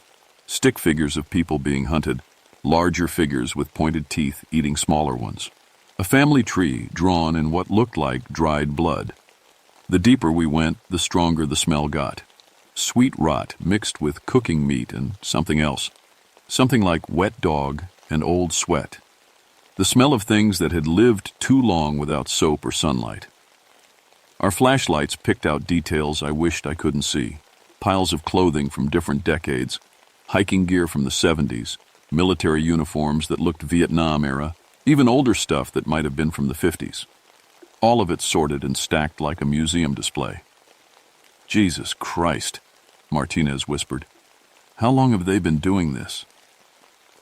The cave branched into tunnels that went deeper into the mountain. We followed Kim's screams, getting louder as we moved toward what had to be the main chamber. The clicking sounds behind us were getting closer too. They were herding us, I realized, driving us exactly where I wanted us. The main chamber was huge, big enough to hold a church service, and it was full of them. I counted 12 of them, ranging from what looked like kids to an ancient thing sitting on a throne made of human bones. The old one was the worst. So thin he looked like a skeleton with skin stretched over it. But his eyes were bright yellow and full of intelligence that was older and hungrier than anything human. Kim was there, tied to a wooden post in the center of the chamber. He was hurt bad, cuts all over his arms and legs that were still bleeding. But he was alive. Barely. Around the chamber were other posts, other people tied up, but these ones weren't moving. College kids, hikers, even what looked like a family with 2 small children, all dead, all showing bite marks. Welcome, the old one said. His voice was like rocks grinding together. Been expecting you. Rangers always come looking, always taste good. The others in the chamber started clicking excitedly. Kids with filed teeth grinned at us from the shadows. Women with wild hair and crazy eyes held knives made from sharpened bones. This is our family, the old one continued. Been feeding our family since the first settlers came through these mountains. 200 years of good eating. You're just the latest meal. I raised my rifle, but before I could fire, the whole family moved. They were faster than anything I'd ever seen, covering the distance between us in leaps that seemed to ignore gravity. Johnson got 1 shot off before they swarmed us. Martinez went down first, 3 of them on him at once. I heard him screaming, then not screaming anymore. Davis tried to run back toward the tunnel, but they caught him before he made it 10 feet. Maria and I found ourselves back to back in the center of the chamber, surrounded by things that had once been human but had turned into something else. Something that fed on people and had gotten strong doing it. The explosives, I whispered to Maria. In my pack, I had emergency charges for clearing fallen trees from trails. Military training dies hard, and I always carried more firepower than regulations said I needed. The old one was talking again, telling us about how his family had survived when civilization abandoned them. How they'd learned that human meat made them stronger, faster, harder to kill. How they'd been perfecting the art of hunting people for generations. Your friend there, he said, pointing at Kim with 1 long finger. He's been seasoning for 3 days. Terror makes the meat taste better. Fear gets into the blood, makes everything sweeter. That's when I made my move. Pulled the pin on the first charge and rolled it toward the bone throne. The old one's eyes went wide. He was smart enough to know what it was. "Fire!" he screamed to his family. "Fire kills us all!" The explosion lit up the cave like daylight and brought down half the ceiling. The old one was caught in the blast, his ancient body finally destroyed. Several of the others were crushed by falling rocks, but not all of them. The survivors were angry now, and angry made them even more dangerous. They came at us with everything they had: claws, teeth, bone knives, and strength that shouldn't have been possible. I got one with my rifle, but the bullet barely slowed it down. Maria emptied her pistol into another one, and it kept coming until she put one right between its yellow eyes. "The tunnel!" I shouted. "Get Kim!" Maria cut Kim loose while I held off the remaining family members with my last explosive charge. Kim was barely conscious, but he could walk with help. We ran through those tunnels with hell itself chasing us. Behind us, the cave system was collapsing from the explosion, but I could still hear clicking sounds in the darkness. Some of them had survived. At the cave entrance, the old one was waiting for us. He was half dead from the explosion, missing an arm and with burns covering most of his body. But he was still alive, still hungry, and still faster than any human should be. "Can't leave," he whispered as he came at me. "Mountain takes care of its own. Mountain keeps its secrets." I had one charge left. Used it to bring down the cave entrance with the old one still inside. The explosion echoed through the mountains like thunder, and then everything went quiet. We were free. But looking at Kim's torn body and thinking about Martinez, Davis, and Johnson, I wondered if any of us would ever really be free of what we'd seen in that cave. Some hungers, once awakened, never really die. The official report said it was domestic terrorists, a survivalist cult that had been preying on hikers for years before we finally tracked them down. The FBI sealed off Devil's Backbone Ridge and classified everything under national security. They never found the bodies of my men. They never found the real cave system either. The explosion had covered the entrance so completely that it looked like natural rockfall. The agents who came to investigate found enough evidence to support the terrorist story and didn't look any deeper. I didn't fight the cover-up. Who would believe the truth anyway? A family of cannibals living in the mountains for 200 years turned into something stronger and faster than human beings through generations of eating people. It sounded crazy even to me, and I'd lived through it. Kim survived, but he never talked about what happened in that cave. Took early medical retirement and moved to Florida. Last I heard, he was drinking too much and having nightmares. Can't say I blame him. Maria stayed on the force for another 5 years before the dreams got too bad. She calls me sometimes, usually late at night when she can't sleep. We don't talk about what we saw, but we both know it's still out there. Some of them got away when the cave collapsed. Me? I lasted another year as a ranger before I couldn't take it anymore. Every time I went into the woods, I heard clicking sounds that might have been squirrels or might have been something else. Every pile of old bones I found. It might have been deer remains, or might have been something I didn't want to think about. I live alone now, in a cabin 50 miles from the nearest town. Keep to myself mostly. But sometimes at night, when the wind is blowing through the trees just right, I hear sounds that make me check the locks on my doors and windows. The thing about isolation is that it changes people. Cut folks off from civilization long enough, and they start making their own rules about what's right and wrong, about what they need to do to survive. There are lots of mountains in this country, lots of places where families settled 200 years ago and then got forgotten by the outside world. Places where the mailman doesn't come and the power lines don't reach. Places where people might have learned to live on what they could catch. I think about that sometimes, especially when I see news stories about missing hikers in national forests, about camping families that disappear without a trace, about how many people go into the wilderness every year and just never come back out.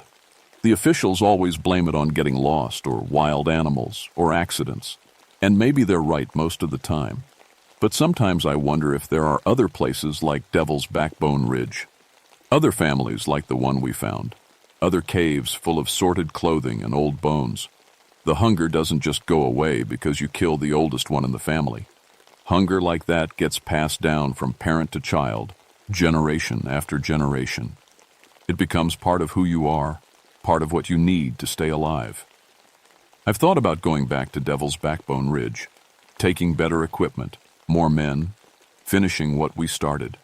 But I'm old now and tired, and I've seen enough horror for one lifetime.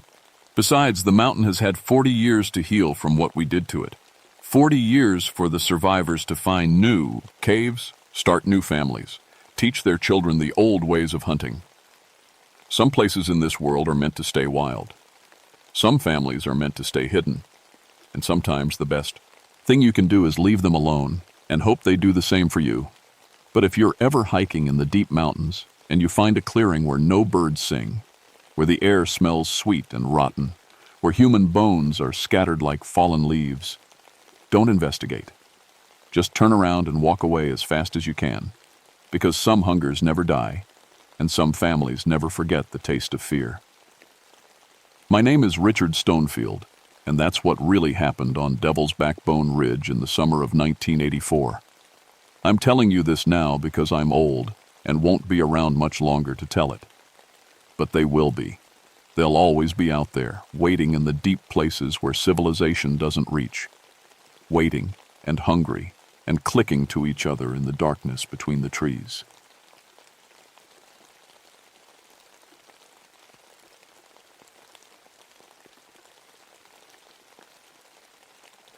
My name is Walter Graymont, and I've been a park ranger in Virginia's George Washington National Forest for 18 years. Before that, I worked the coal mines like my daddy and his daddy before him. But after I started coughing up black stuff and the doctor said I had the beginnings of black lung, I figured it was time to find work above ground. The mountains became my office, and I loved every day of it. Well, almost every day. I'm 44 now, got twin boys I see every other weekend since the divorce. They're 12, and they think their old man's job is pretty cool. I teach hunters how to stay safe, help lost hikers find their way home, and keep an eye on the wildlife. Simple work, honest work. October 1974 was colder than usual. The weatherman kept talking about early frost warnings, and you could feel it in the air. Hunting season was about to open, and that meant my busiest time of year. Hunters would come from all over to try their luck in our woods. I'd heard all the old mountain stories growing up. My grandmother used to tell tales about the hollow folk, pale people who lived in caves and came out at night to steal children. Cherokee legends talked about white walkers who lived underground. Just stories to scare kids, I always thought. Mountain families could get pretty isolated, and sometimes they'd keep to themselves for generations. Made for strange rumors, but nothing more. The Shenandoah Valley is beautiful country, don't get me wrong. Rolling hills covered in oak and pine, valleys so green they hurt your eyes in spring, and limestone caves that go deeper than anyone's ever mapped. But there's something about the Blackstone Ridge area that always felt different. Maybe it was knowing about the old mining disaster from the 1890s. 47 men got trapped when a shaft collapsed, and they never recovered the bodies.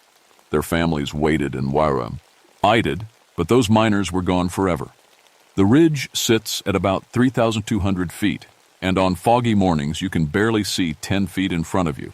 The temperature can drop 20 degrees between the valley and the ridge top. It's wild country up there with thick patches of rhododendron that grow so dense you need a machete to get through. Natural springs bubble up from underground, ice cold even in summer. That October weekend, I was getting ready for opening day. I'd already hung safety posters at all the popular spots, checked the hunting blinds, and made sure the access roads were clear. It should have been just another busy weekend keeping hunters safe and happy. But 3 different hunting parties came into my office that Friday, all telling the same strange story. They'd been scouting the ridge when they saw children watching them from cave mouths. Pale children who didn't answer when called to. All 3 parties packed up and left early, which was weird. These were serious hunters who'd paid good money for licenses. Probably just some mountain kids playing games, I told them. But something in their eyes said they weren't convinced. That's when I decided to take a ride up to Blackstone Ridge myself, just to check things out, make sure everything was normal for opening day. I loaded up my truck with safety gear, first aid supplies, and my radio, though radios don't work great in the valleys between ridges. The dirt road up to the ridge was rough as always. I passed the old warning signs about abandoned mine shafts, the ones that had been there since I started working. Trees pressed close on both sides, and the higher I got, the thicker the fog became. I should have turned around right then. Should have listened to those hunters and stayed away. But I'd never run from anything in my life, and I wasn't about to start over some kids playing in caves. I wish I had. The first thing I noticed was the quiet. In 18 years of mountain work, I'd never heard silence like that. No birds singing, no squirrels chattering, no insects buzzing, just my truck, engine, and the crunch of gravel under my tires. Even after I parked and turned off the engine, the forest stayed dead quiet. I grabbed my flashlight and clipboard and started walking the main trail. The fog was thick enough that I could barely see the orange markers on the trees. Temperature had to be down near freezing, and my breath came out in little puffs. About half a mile in, I found the first hunting blind. Someone had built it real nice in a big oak tree with a good view of the deer trails below. But when I climbed up to check it out, I got the shock of my life. There were 4 people inside, a man, a woman, and 2 kids, maybe 8 and 10 years old. They were sitting there like they were waiting for deer to come by, except they weren't breathing. All 4 of them were dead, had been for weeks by the look of it. But here's the thing that made my skin crawl. They weren't rotting. The cold had kept them fresh, like they were sleeping. The kids still had color in their cheeks. The parents looked peaceful, like they'd just closed their eyes for a minute. I climbed down from that blind shaking. In all my years, I'd never seen anything like it. People don't just die sitting up like that, whole families all at once. And why hadn't anyone reported them missing? I got on my radio to call it in, but all I got was static. The valleys around Blackstone Ridge were famous for dead spots. I'd have to drive back down to get a signal. But first I wanted to check the other hunting spots. Maybe this was some kind of accident, like gas from the old mines. Carbon monoxide can kill people without them even knowing it. I walked deeper into the woods, following the marked trails. The fog seemed to get thicker with every step. My flashlight beam looked weird too, like the darkness was swallowing it up after just a few feet. That's when I heard the singing. It was soft at first, like kids singing a lullaby somewhere off in the trees, but I couldn't make out the words. Didn't sound like English or even like any language I'd ever heard. Just voices, high and sweet, echoing through the fog. "Hello?" I called out. "Anyone out there?" The singing stopped. I waited, listening hard, but there was nothing. Just that awful silence again. I started walking toward where I thought the voices had come from, but in that fog, it was hard to tell direction. I found a cave opening I'd never seen before, though I'd walked this trail dozens of times. It was just a dark hole in the side of the ridge, maybe 4 feet high. The kind of place kids might hide and play games. "Hello?" I called into the cave. "You kids okay in there?" My voice echoed back strange, like it was bouncing off walls far underground. Then I heard something that made my blood run cold. A voice from deep in the cave, copying exactly what I'd said. "Hello? You kids okay in there?" It sounded like my own voice, but different. Hollow. Empty. I clicked on my flashlight and pointed it into the cave. The beam seemed to get sucked into the darkness after just a few feet, but I could swear I saw something move back there, something pale that darted away from the light. My hands were shaking as I pulled out my compass to mark the location, but the needle was spinning around like a top, couldn't settle on any direction. That's when I knew something was seriously wrong. Compasses don't just stop working for no reason. I decided to head back to my truck and drive down for help. The dead family and the blind needed to be reported, and I needed backup to check out these caves proper. But as I turned to leave, I saw them. Children's drawings, scratched into the rock wall beside the cave entrance. Crude stick figures, the kind any kid might draw. But these pictures showed something that made my stomach drop. Normal-looking children holding hands with pale, thin figures. And the pale figures were leading the normal children down into dark places under the ground. Some of the drawings looked old, like they'd been carved into the rock years ago. Others looked fresh. I ran back to my truck faster than I'd run in 20 years. My radio still wouldn't work, and the fog was getting so thick I could barely see the road. But I had to get help. Had to tell someone about the dead family and the strange caves. As I drove down the mountain, I kept checking my rearview mirror. I couldn't shake the feeling that something was following me. But every time I looked, all I saw was fog. I made it to the ranger station just as the sun was setting. Called the county sheriff and the coroner, told them about the dead family, told them we needed a full search of the caves up there. But I didn't tell them about the singing, or the voice that copied mine, or the drawings of pale children leading normal ones underground. I should have. God help me. I should have. Sheriff Morrison brought 3 deputies and the coroner up to Blackstone Ridge the next morning. The fog had cleared some, but it was still cold enough to see your breath. Jake Morrison had been sheriff for 12 years, and we'd worked together on plenty of mountain rescues. Good man, careful and smart. Hell of a thing, Walter, he said, as we hiked up to the hunting blind. Whole family just dying like that. Gets stranger, I told him, and led them to the cave with the drawings. Jake studied the scratched pictures with his flashlight. Kids do love to draw on rocks, he said, but I could tell the images bothered him too. You think some mountain family's been living rough up here? Maybe. But Jake, there's something else. I heard singing yesterday. Children's voices, coming from deep in this cave. He looked at me like I was losing my mind. Maybe I was. We rappelled down into the cave opening, Jake and me with ropes and proper lights. The cave went back further than I'd expected, opening up into a big chamber about 30 feet down. Our lights showed limestone walls covered with more drawings, hundreds of them, going back who knows how long. But these weren't children's drawings. These showed the whole story. Men with pickaxes going into tunnels, cave-ins trapping them underground, the trapped men getting thinner and paler, then the pale men coming up at night taking children from the surface, the children getting pale too, joining the underground people. Jesus, Jake whispered. How long have people been making these? I ran my light over the different sections. Some drawings looked old enough to be from the 1890s mining disaster. Others looked like they were made last week. That's when we found the first bones. Human bones scattered around the cave floor. Some big, some small. Too many to count in the dim light. Jake picked up what looked like a child's skull, turned it over in his hands. Teeth are filed to points, he said quietly. What kind of people file their teeth? The temperature in the cave had to be 20 degrees colder than outside. Our breath came out in big white puffs.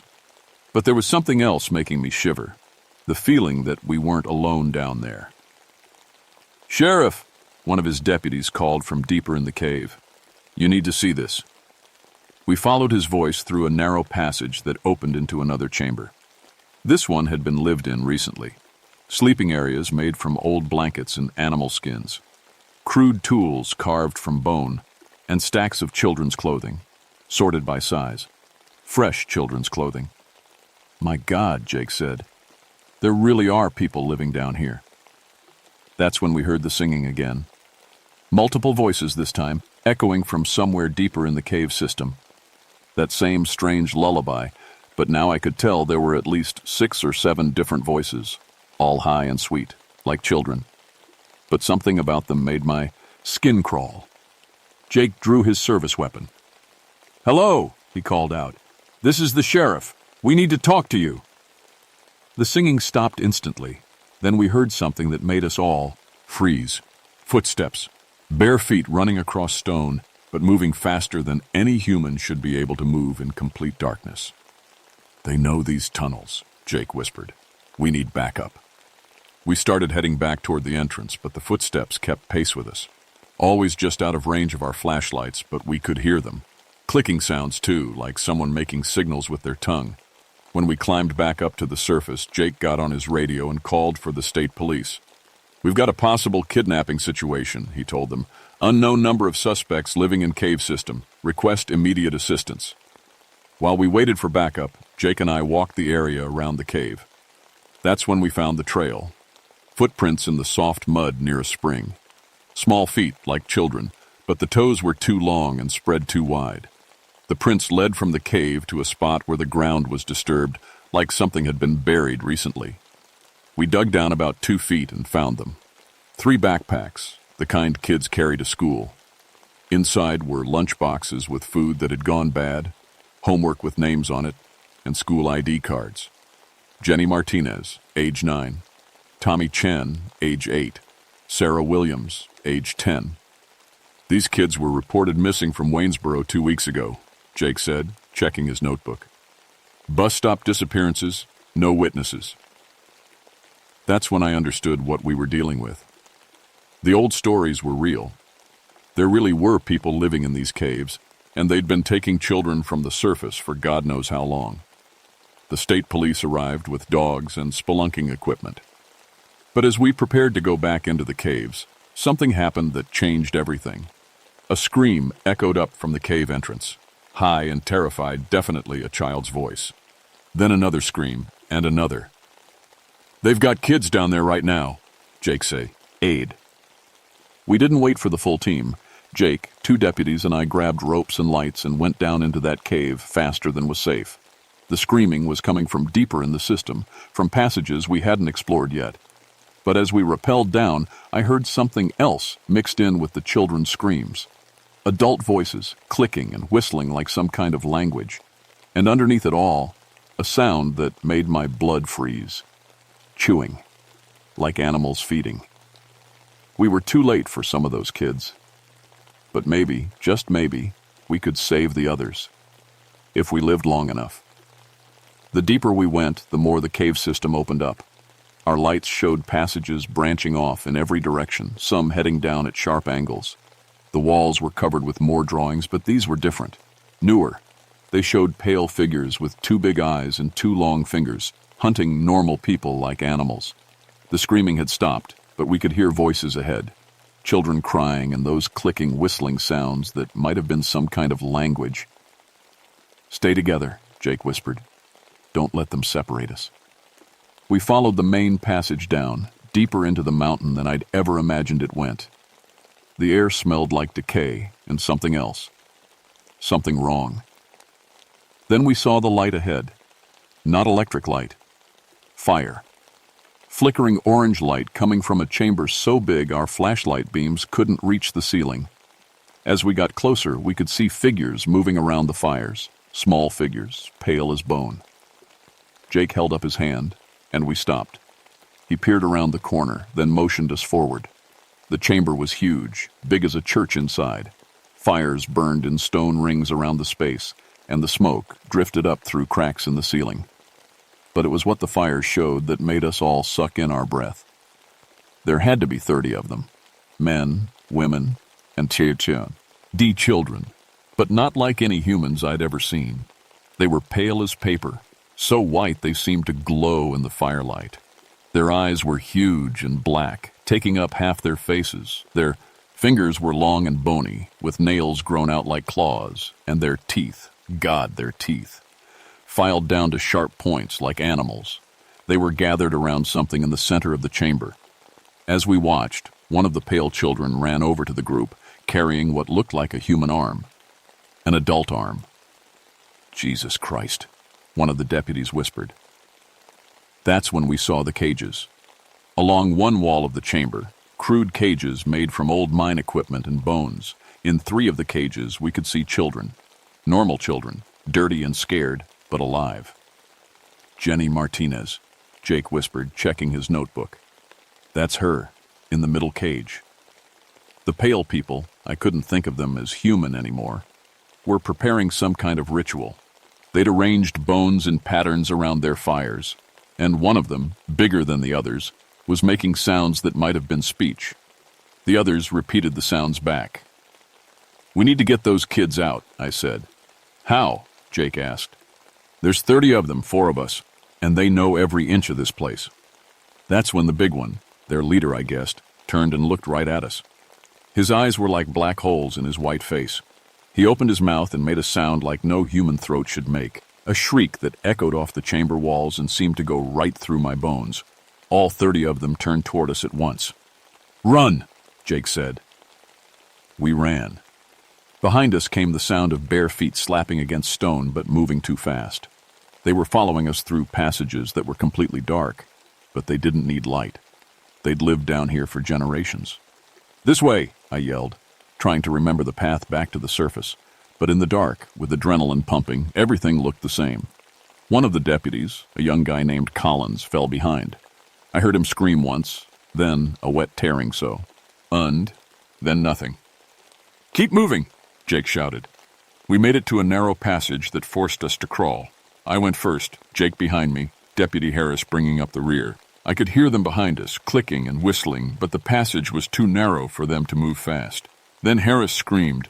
I looked back and saw pale hands grabbing his legs, pulling him backward into the darkness. His flashlight went spinning, and the light showed white faces with black eyes and pointed teeth closing in on him. "Keep going," Jake yelled.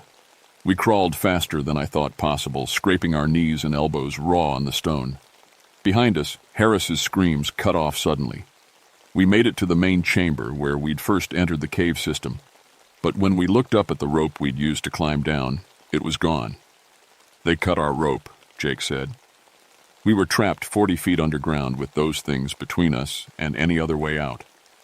That's when I remembered something from my mining days. Emergency flares. I always carried them in my pack in case someone got lost in the woods at night. "Jake, get behind me," I said, pulling out 3 road flares. The clicking sounds were getting closer. I could see pale shapes moving just outside the range of our flashlights. I struck the first flare. The red light exploded through the chamber, bright as daylight. The pale things shrieked and covered their eyes, falling back into the darker passages. "The light," Jake said.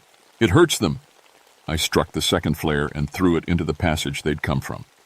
More shrieking, and I could smell something burning, like meat. "We need to get to those kids," I said. "Walter, we'll never make it back down there. We have to try."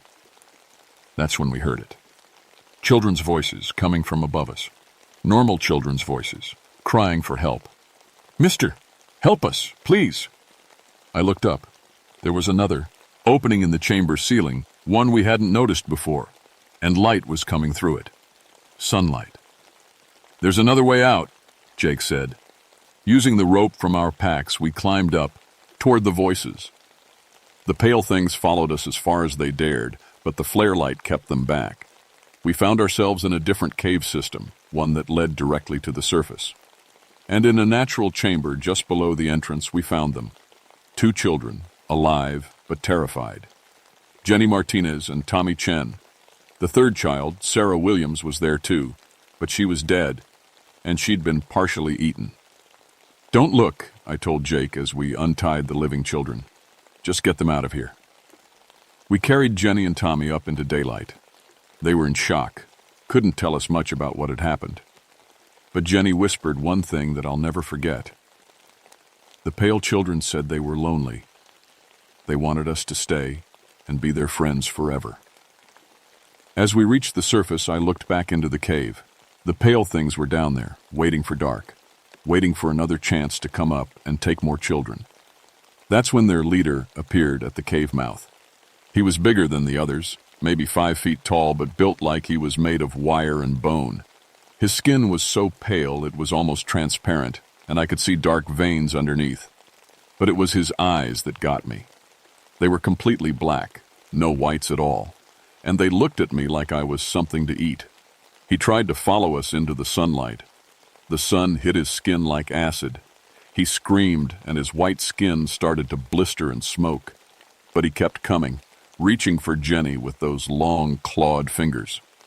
I struck my last flare and shoved it right into his face. He fell back into the cave, shrieking and clawing at his burned skin. But as he disappeared into the darkness, I heard him speak. Not in that clicking language, but in English. Words he must have learned from listening to his victims. "More children will come. They always come. We are so hungry." Then he was gone, back into the deep places under the mountain. But I knew he was telling the truth. They would be back. The federal people came within 6 hours. Not regular FBI, but men in black suits who wouldn't give their names. They sealed every cave entrance on Blackstone Ridge with concrete and steel. put up new warning signs about dangerous geological conditions. The official report said Deputy Collins and Deputy Harris died in a mining accident. Cave-in, they said. Bodies never recovered. Jenny Martinez and Tommy Chen spent 2 weeks in the hospital. Physically, they were okay. Mentally, they'd never be the same. The doctors said they kept asking when the pale children were coming to get them. Jenny still draws pictures of white figures with black eyes. Sarah Williams' death was listed as a hiking accident. Her parents never learned the truth about what happened to her. Jake Morrison retired early and moved to Florida. Last time I talked to him, he said he still has nightmares about those black eyes. He installed security lights all around his house, keeps them on all night. As for me, I requested a transfer to Arizona, desert country, where everything is open and bright and you can see for miles. I can't handle enclosed spaces anymore. Even my apartment has to have windows in every room. But here's what keeps me awake at night. I've done some research since then. Missing children in Appalachian communities going back over a century. Always the same pattern. Kids vanish near caves or old mines. No trace ever found. And it's not just Virginia. Reports from Kentucky, West Virginia, Tennessee, North Carolina. Anywhere there are deep caves and old mining operations. The stories are always the same. Pale figures seen at night. Children's voices singing in empty places. Kids who go missing and never come home. The Cherokee were right about the White Walkers. They knew what lived in the deep plow, aces under the mountains. They knew to stay away. But we didn't listen to the old stories. We thought we knew better. Last month, I got a call from a ranger in Kentucky. 3 children, missing from a campground near Mammoth Cave. Searchers found drawings scratched into rocks nearby. Stick figures of pale people leading normal children underground. I told him to call the federal people, seal the caves, and stay the hell away from them. Because what I learned at Blackstone Ridge is this. Some things are older than we are. Some things were here before us, living in the dark spaces under the earth. The mining disasters didn't create them. They just gave them new places to hide. And they're still hungry, still waiting, still taking children when they can. So if you're ever hiking in mountain country and you see old mine shafts or cave openings, just keep walking. Don't go exploring. Don't let your kids play near them. And if you hear children singing where no children should be, get out of there fast. Because the hollow folk are real, and they're still down there in the dark places under the mountains, waiting for you to come close enough. My name is Walter Graymont, and that's the truth of what happened at Blackstone Ridge in October 1974. I pray to God you never have to learn it for yourself.